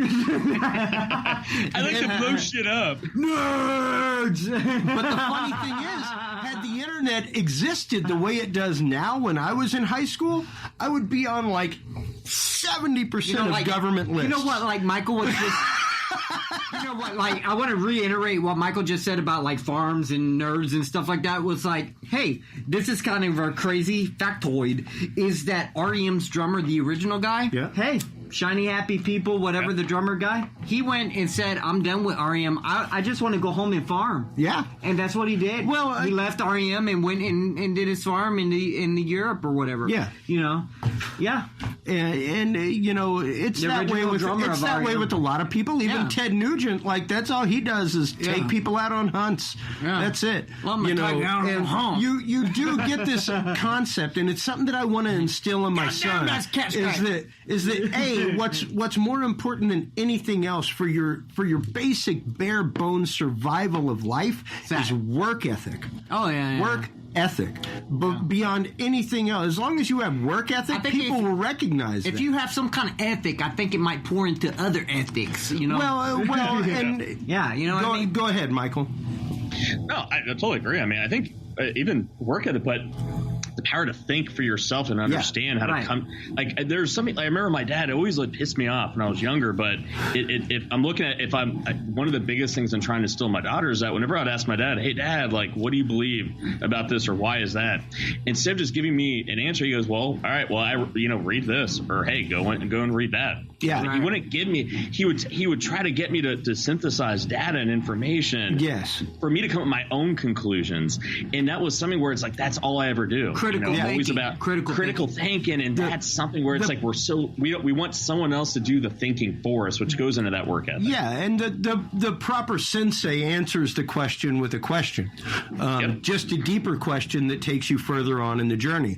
And the one that my spiritual director, Father Andy, at the time that I was a seminary student, and even after, for years and years, he was my spiritual director, and I would see him. He was in his 70s, awesome Dominican monk, and he would tell me all the time. He knew me for a good decade, 15 years, before he moved off when we lost touch. Yeah, and he's much like a therapist. Saw these repeat patterns, because of course, that's much like a therapist, much like anyone in psychology. That's all you're trained to do. Anyone that's human. Recognize patterns, right. And analyze patterns. Right. And the one thing he would always ask me is, so, all right, how's that working out for you? Because he would see the same behavior, and he would say, so, how's that working out for you? And I would tell him, and by the end of the session, I'd be like, yeah, okay, so I just solved my own problem. Solved my own problem. Because I just keep repeating the same action, looking for a different result. And we so often in society have that concept of insanity. We're human beings. I believe it was Einstein that had that concept of insanity, the repetition of the same action with expectation of a different result. Right. Is the definition of insanity. The mind of, and if we have our own self-control. Well, yeah, and we really do have to be able even to be told by somebody else to, hey, slow down, think about that, and then be like, you were right, something like that. Well, and number one, we do. There is definitely among society a battle between the ego and the id, right? Between the I am and the I should be, and we have a lot of societal roles that we're expected to fulfill, and you kind of have to be willing to be like, but that societal role is not me. Oh. You have to kind of be willing to break that mold. You'd have to be a person that wouldn't be hurt or whatnot by criticism. Be able to take criticism. Oh well, I mean, you got to be. Go ahead, Michael. Yeah, go. Oh Michael. no, dude. Yeah, what's interesting, the whole. I love Freud, all right, and literally, it's funny. We always talk about id, ego, right? But the thing is, people don't realize there's id, ego, but then super ego. Yes, it is. I want what I want, and I want it now. Ego's like, hey, id, I'm going to get you what it is that you want, but give me a second. Do me a solid. I'm not going to break some norms. I'm going to get you what it is that you want. It's really more about being super ego. Maybe you just don't need that. Learn how to be okay and not being okay. And the biggest, we talk about like the devil, right? Yeah. If you really want, there is a devil. The devil's work is the fact that everyone convincing themselves we're all like sipu, ego driven. No, everything we do now is to serve the id. We just gotten really elaborate with giving it what it wants without thinking that we're giving it is what it wants. Think about everything that we have in society. It's all still id driven. We're just delaying it a little bit. We got to shift more to, hey, dude, maybe you just don't need that. Be okay not being okay. Hey, I know that's going to be good for you, but like I was talking with a consultant about this the other day. We're talking about CEO salaries, and I was just like, dude, I was like, man, if I was running my own business, like, man, I don't think I could sit there and in good conscience make $50 million a year if I know so many of my employees are living on, starving wages. But he's like, dude, he living on tuna fish in a one-bedroom apartment. But he goes, if you bring in somebody else though, that it's going to take that money. And then are you going to sit there and go, well, I'm doing the same job they are, and they're making more than me? Well, crap, I want to get paid as much as that. And so it's like, even in those situations, it's like we are still very id, driven. It's just, we delay it up just a little bit. And that's where I look at that's where we got to grow as a society, Yeah. There's a guy, who was it? There was this guy, he kind of classified societies. There's like level 1, 2, 3, 4, and 5, and like 4 is kind of like where most societies we're learning how to kind of get beyond our own, like, you know, we hate each other, we're scared of each other, you know, using bad, dirty kind of energies and whatever. Yeah. It's like, but only 99% of level 4 will destroy themselves before they make onto that level 5 where you're working together, thinking of yourself as one planet. Yeah, before you get to the point of utopian. Yeah. And that's where I look at kind of where we're at. You look at a lot of the world's religions, they all kind of try to tell ourselves the same thing, you know, regardless of what religion you are. It's all the same thing. We've got the same Listen to who we basic are. guiding principles. That's why since 1978 I came into this world, and it bores the fuck out of me because we're on the same damn thing that we, ever since I've been here, the same fucking questions and shit. Well, and you know, granted, it's a loop. Well, and it's probably going to continue to be a loop for a long time. The question is, it bores me. Yeah, but Steve, the question that we're asking in this episode is, how do you learn to deal with the loop? How do you learn to accept things for what they are? Right. Accept your place within them. Right. And accept that you have a means to change your place within them. Right. Yeah. That's really the quandary of this episode. Yeah. And the quandary of our society right now. Make the world you're in better and what you're in better and all. It really, it's all in how you view it. Exactly. It's all in how you view it. Perspective. It's hugely has to do with perspective. Yeah. It has to do with learning opportunities for society, learning opportunities for us as humanity. And getting along with each other. Yeah.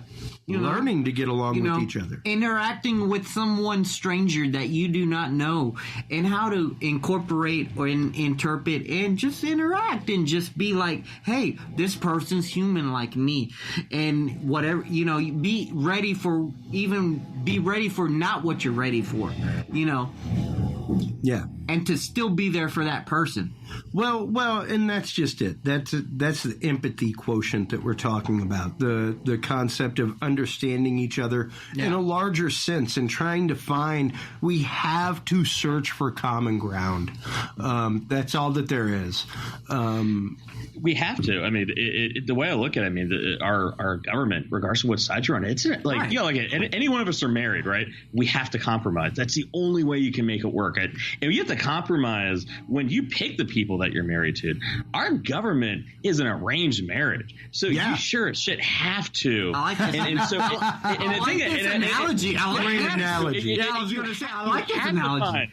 You have to find common ground, because if you really look at like Occam's razor, the most likely solution, the easiest, most obvious solution is the most plausible. And you have to look at the way politicians are playing this game. They're playing a game like, my goal is to get every single seat to be on my side, and I'm going to play the game that, like, I'm not even going to vote for something if it's going to make me lose. It's not about the country. It's about winning or losing. I think we have to compromise. I think more than that, we literally have in office a bunch of long play gamblers. They aren't the people that come into the casino to have a little bit of fun and leave. They're the people that are long play gamblers. They are there. They're going to work the system. They're going to do what they're doing, and they're going to get their expected desired result, or at least do the best they can to get that expected desired result, whether it happens or not, and whether that be by means of monies from outside, monies from vested interests, exactly, what have you. They, much like any media, will use things to the Machiavellian end. To the ends justifies the means. Yeah. And I think you mentioned, like, how do we get out of that? I think it's people realize that they're in that loop.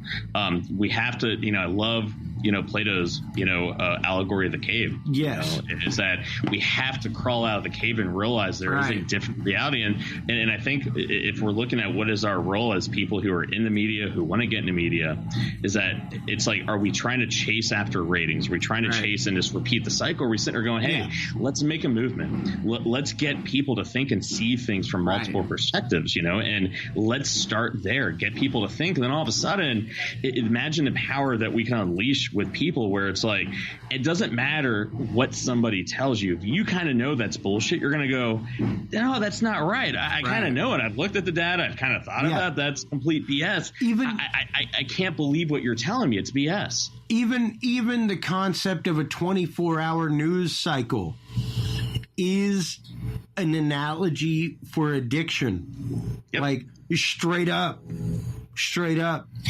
Keep tuning in or you're going to miss it. Keep tuning in or you're going to miss it. Right there. Keep tuning in or you're going to miss it. The missing. We have the latest and greatest, and if you're not tuned in, you're going to miss it. I'll tell you this much. I got a good friend that where I work at, he told me that it's going back to the point to where people are using just an email list instead of social media because of all the doxing and all the, you know what I mean? And that people are going back to the, I guess, basic of the internet. I don't want to say caveman. That's not caveman because it's still internet. But, basic. Intermittent messages back and forth between individuals. Yeah, email list, Yeah. because of all the shit. Well, and with all of that in mind, as we wrap this episode here, how can people learn to filter this information? How can people learn to start making sure that they're involved with causes for the right reasons, that they aren't just doxing people for the sake of doxing, that they aren't just doing things to be part of a rampant curve that's going on? Oh, gosh, that's the $1 million question, because I think it's not about getting people to do it, because I think if people realize the importance of it, then they would just do it. I think the problem is getting people to think outside of what it is that they're doing and go, oh, wow, maybe that's not right. Maybe that's not cool. Maybe that's not the right thing to kind of do. Maybe I need to listen to something else. Maybe I need to get a different perspective. Maybe I need to understand this just a little bit, kind of differently. Maybe there is a different route to take. Instead of doxing somebody, maybe I need to sit there and go, okay, what actually is going to help here? I think a lot of times it's taking somebody out is missing an opportunity to have a different conversation that will promote more change, rather than that just made me feel better in this absolute moment. Instead of calling somebody out, let's use this as an opportunity to go, hey, let's have a conversation about it. Why did you do that? What actually kind of happened? Why is it that you believe it that way? Think about Anthony Bourdain. He'd always say it's about asking simple questions. And if you ask the same simple questions to people, it's amazing what people will be able to kind of start telling you and talking to you. And I think we're so angry that every action we're taking is purely just about it's self-serving of I'm angry, I'm pissed off, I'm justified, and if I do this, it's going to make me feel better. But it does nothing to solve what the problem is. Everyone's so scared of each other. Think about how radical the right and left has become. People are scared. I had a parent the other day tell me they kind of agree with what their son is saying, but they're scared of their son. It's so radical. Yeah. And it's the whole point is to get your point across. Well, if you're scared, you're not going to listen. Even this last election cycle, though, where there were letters going out to children at school. In second and third grade. I challenge you to tell me any 8 or 9 year old that grasps the concept of what is actively going on. The only fear they feel is the fear that you're actively giving them. Yeah. The only reason they are afraid is because you are talking about being afraid in your home. Exactly. Yeah. You unfortunately, the fact is fear is irrational. It's even on the gig that I was working recently, someone was getting on me about being up in the lift, 20-something feet in the air. Right. I'm acrophobic. Believe me, if I understood why my acrophobia takes place, or if I understood what the absolute triggers to my anxiety were, right. I wouldn't need anxiety meds. I wouldn't break a sweat when I get over 15 feet on a ladder. Right. But whether I'm carrying something or not over 15 feet, I start sweating from my brow like I've been working out all day.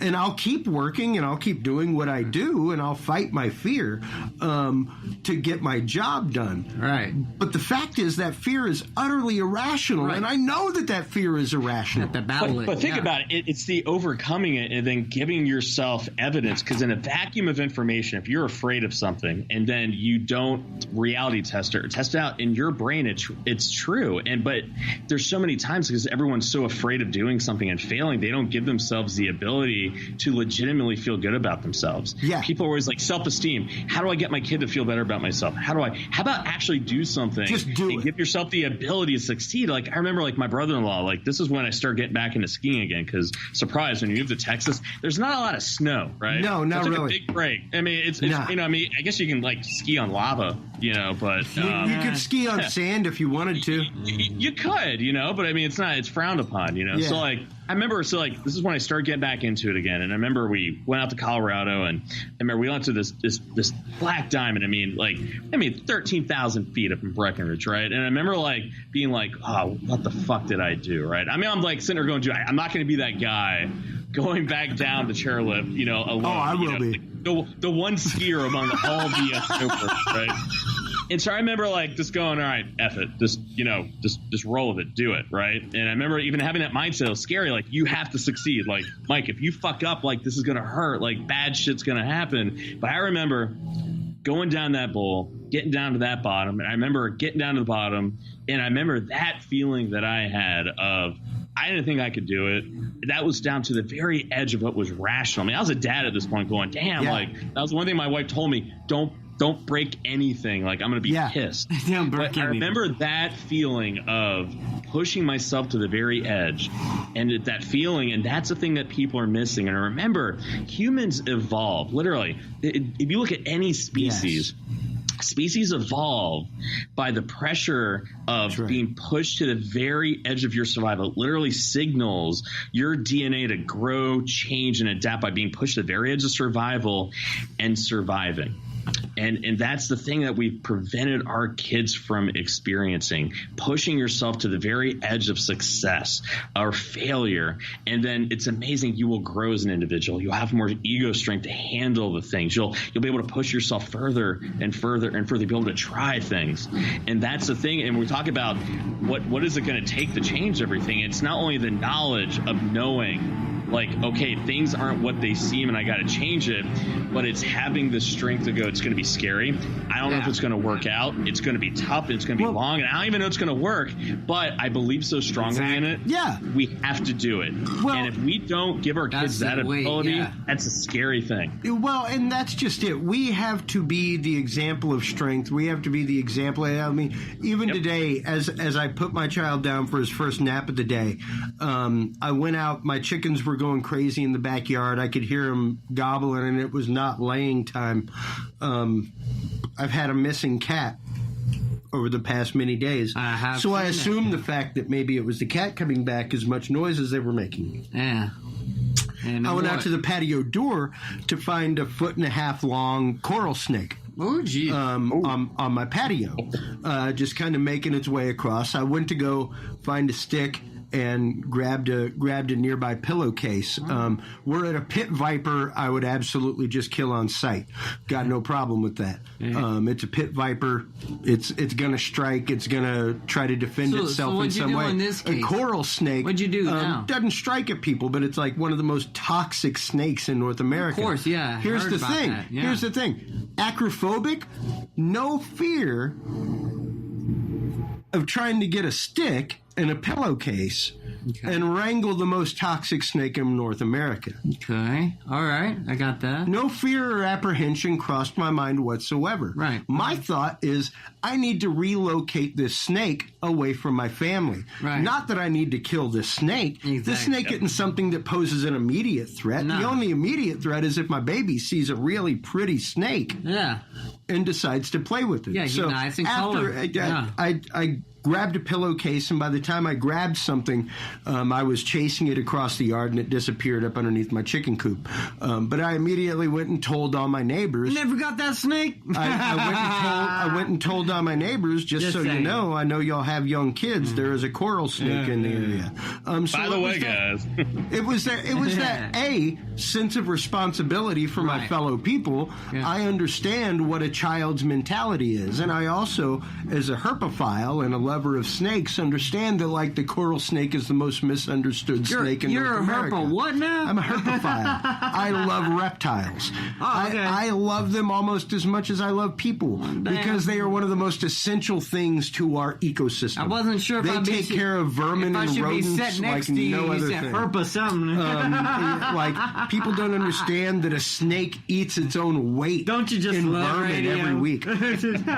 So it's one of those. If I can save this snake, I will. Right, We're at a exactly. copperhead where it's something that lurks and is not as visible and would strike something near it. Or how about a one that coral went snake? A coral snake is going to run upon sight of something bigger than itself immediately. It has no fangs. It can't strike. What would you do if you saw one of them homeboys that went? What, a rattlesnake? I'd kill it. I got no problem with it. It's in my backyard. The only thing, it's going to kill my chickens, kill my cats, or hurt my baby. Yeah. One of those. And granted, my baby's 1 year old. He ain't like roaming the backyard, folks. Don't get me wrong, Like a all right? But it is the fact of our children have the fears instilled in them that we instill in them. Yeah. And I want I my love that. child Yeah, to you're have right. the understanding, like my grandfather saw the fact that I was a very curious kid, and I had no fear of snakes. Well, of course, your grandfather saw, yeah. So he was a very smart man. He educated me from the age of 4 as to what all the venomous snakes were. Oh. So I knew, do not play with those snakes. and think about how powerful, like, the message that you're sending your child. I mean, I look at myself as my 4-year-old, and it's funny. Like, I love my daughter. She's like the most awesome, badass thing in the world. But most parents are sitting there talking about all these great, awesome, like all those accomplishments. And the thing is, if you were to ask me, hey, Mike, what are some of the most proud moments you've ever had of your daughter? I remember there's 2 instances that jump out of. One, I remember, like, she was on a swing and went too high, fell off, was crying and whatever. And then the fact that she kind of calmed herself down and went back on the swing. Yes. And it was that, and like, it's wasn't like, afraid of the Mike, swing. How is that like but it's like that, the fact that she was scared of it, had a moment, but then went back up there and went, hey, I'm not going to let that, The fact that it get did to me. something to her, but it's not going to let her stop. Yeah, Right. exactly. It was And then- fun up until that point. Yeah. It was good stuff up until then. When maybe if I just don't do that, it'll still be fun. I was a freshman in high school. My physical science teacher, she said during class, she said that, because she just had a baby and all, and she had mentioned that, like, she taught her, like, baby or whatnot, like, like touching the baby's hand to a hot oven. And she was like, hot, this is hot, And she told it that. Yeah, well, and her- I mean, we do definitely teach our children that kind of stuff, and we do our best to try and instill concepts in them as they come up, and I think that's a big part of this is trying to make sure that as children are reared, not raised, folks. You raise animals, you rear children, but as you rear your children, Already very different. That you absolutely instill these qualities in them. I fully expect by the age of 7 that my son will know how to solder. and be fairly decent at it. Yeah. Tell him to get his Because ass. he will have seen me soldering enough. I need that a he'll wanna goddamn do it. fuzz pedal right now. He already knows like what cables to put where, things like that, because I give him stuff to play with. I have no fear of it. Go ahead. Here's a cable. Mess it up. I don't care. Yeah. So it's what we instill in them. They're really blank slates. Yeah. And allowing them to feel that. I think so many times we're so anxious and worried that we stay away from the stove. Don't even cook. Don't even go to the kitchen. Fuck it. Just order takeout your entire life. And it's like we never given that opportunity. I think that's one of the things everyone always made fun of me growing up. Like, I love racing, right? And the thing that I always really dug about racing is that there's not many things in life where you get instant feedback of pushing the envelope. And then you see these drivers where, like, how do they come back from an accident? And it's like, because their mindset is, all right, I overstepped the boundaries. I'm probably not going to do that again. I understood it. I'm not going to be scared of it. I have a healthy fear of it. I'm not going to be reckless, but all right, I'm going to kind of go for it. Here, I'm going to push that envelope and I'm going to be okay in that realm. And those are always the greatest athletes, the greatest race car drivers. I'm going to push that envelope. I'm going to be comfortable there. And there's something to that. And we've lost an entire generation of kids where we were so scared about life and what was going to happen to them. We never allowed them to experience it. And then we wonder why they're anxious of everything. They're overly stressed out about everything. Yeah. That's true. And most definitely it's instilling them a healthy respect. I know Michael can appreciate this comment that I'm going to say next, which may or may not pertain to the situation, but I think it might a little bit. But like when I was younger, I was in a car wreck, and it was very, But long story short, it was later on. It was the feeling of the wreck. It was the feeling of taking the turn. So later on, driving in vehicles, the feeling of a turn, I would, kind of feel that, and it would, make me feel a certain way. You know what I mean? Yeah. And it's like overcoming that and knowing your boundary and knowing that, okay, yeah, that's there.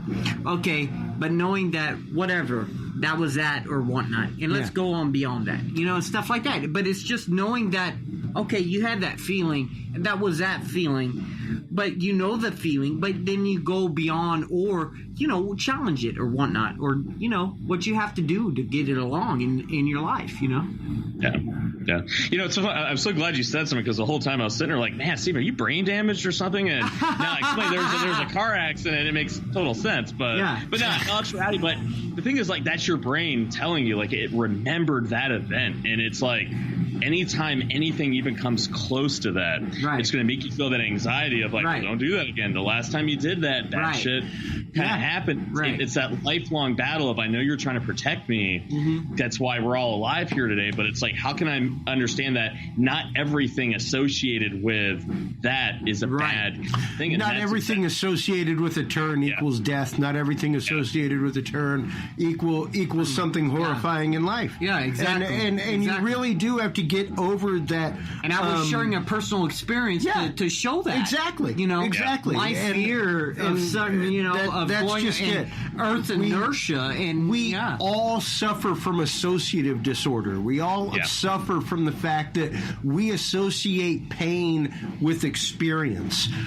So it's hard for us not to have knee-jerk reactions. Right. When we know people that have had racist encounters, when we know people that have had unwanted sexual advances and encounters, when we know people that have been disenfranchised by society, when we ourselves have been disenfranchised or harmed, it's hard for us not to have that associative disorder. That's the thing. It's so easy because it's called our amygdala. It literally stores emotional memories. And so, like, Steve, when you're talking about the reptilian part of the brain, it's fight or flight. The feeling of it, just the feeling of it. And the stronger the emotion, I think about like 9/11. We could tell exactly where we were, what we were doing. Our brain is recording the emotion, and anything that's associated with it, you're going to feel that. And so when we have people that have been through racism, they have been through abuse, they've through fill in the blank, their brain is like Google. It's a keyword search, and it's going to pull up the memory, it's going to pull up the emotion, and it's like you can't help it. It's why you have a soldier. Like when you look at PTSD, that's the reason why when they come back after the war, it was such a traumatic experience. Their brain went, all right, This is my environment. I'm going to have to change to survive. And then that's why when they leave and come home, the brain is like, well, wait a minute. I don't know. Wait a minute. No, the bad things are going to happen. It's why a car backfires, why they're so angry, why they're so reactive. I just want to say right now, we just coined a term here on the show talking about how that trauma is a keyword search. Straight up. Yep. Straight up. Like I as a programmer, and someone who studied psychology, I could not make a more apt association between technology and the human brain and emotion and how we feel. Trauma is a keyword search. Absolutely. It brings up everything about that. Everything that you've experienced and searched and seen. Everything. Wow. And I think it's fascinating about being a computer guy growing up. I mean, that's how I always explain things to people. Yeah. Like, if you look at disorders like bipolar, schizophrenia, autism, it's like the hardware. It's like the motherboard, right? Personality disorders and certain things, it's more like it's the software it's being installed. But the only difference, though, is between the computers that are our brain, it actually not only does it learn new software like an AI, it changes its architecture. It can grow, change, and adapt, and that's the crazy thing. To its environment. Yep, and that's the thing. We grow and change, and so we, once again, going back to the point I was making about, look at all these problems we have with addiction, depression, all these issues, is that our brains have been growing and adapting to these environments, and we're shaping it, and we've reached that point of, we didn't really know the effects it was going to have, but now we're seeing the effects, and people got to start listening to therapists, because we're the ones in the trenches kind of going, hey guys, time out. I know you want to get elected. I know you want to make a profit. I know you want ratings. We all want to take care of our families. Psychologists write papers. Therapists work with people, folks. Exactly. And it's like, it's like we got to sit there and go, guys. One of them are generals. The others are soldiers in the field. Yeah. And someone has to start listening to us going, all right, you guys have gone too far. At what point is it really you won an election, you won your ratings war, but what if we've destroyed our country and an entire generation in the process? What did we win? What are we the leader of? What if we destroyed an entire filter of truth? What if we destroyed an entire filter and lens through which we view society? Yep. And those are some of the issues that I would love to talk with you about in future episodes. Until then, thank you so much for coming and being on tonight, Michael Devine. It was so great having you on. It was incredible. Please tell everybody where they can go to find out more about your services, where they can go to find out more about your awesome book that's available on Amazon. Yeah, so you can go to my counseling website, michaeldevinecounseling.com. Got a lot of really great blogs on there. You can get information about my book. You can get it on Amazon. If you want more of the business consulting side, divinetalentconsulting.com. Once again, a lot of great blogs on there. And just check me out there. Hopefully there'll be some new books, maybe a radio show here or there. So just keep checking my Twitter and look for updates. But thank you so much for having me on, guys. It's been absolutely. We look greatly forward to having you on more episodes. Please do hold the line for us till after the show, and we're going to close out this episode real quick. Thank you so much to Michael Devine for coming on. Stephen, great episode. Always great seeing you. Oh, yeah. While you're online, checking out the great work of Michael Devine. Looking kind of scruffy, but always good to see. Yeah, no, I'm a little worse for wear right now. Please feel free to go on and check out dudesandbeer.com, as well as our mother network, HCUniversalNetwork.com. The who? Yeah, where you can check out all of the awesome HC Universal Network podcasts, Talking Sound. Oh, that's what's going on. Yes, but why? Therapy Hour with Rusty Lozano. You mean this is where you should go to Scary Dad, podcast? All that kind of stuff. Until next time, everybody, if you can't be good, be good at it. And welcome, gentlemen with no class. I saw you. Welcome, gentlemen with no class to the HC Universal Network. We'll talk to you soon, everybody. Take care. Bye-bye. Take care. For Android and iDevices, available on Google Play and iTunes markets. For more episodes, content, and information, visit us online at dudesandbeer.com. You can also find our episodes on Breach.tv, iHeartRadio, Spreaker, SoundCloud, iTunes, YouTube, Stitcher, or your favorite podcast service. Dudes and Beer is a proud member of the HC Universal Network family of podcasts. For more about our sponsors and other podcasts on this network, visit hcuniversalnetwork.com. Thanks for listening, everybody, and until next time, drink responsibly.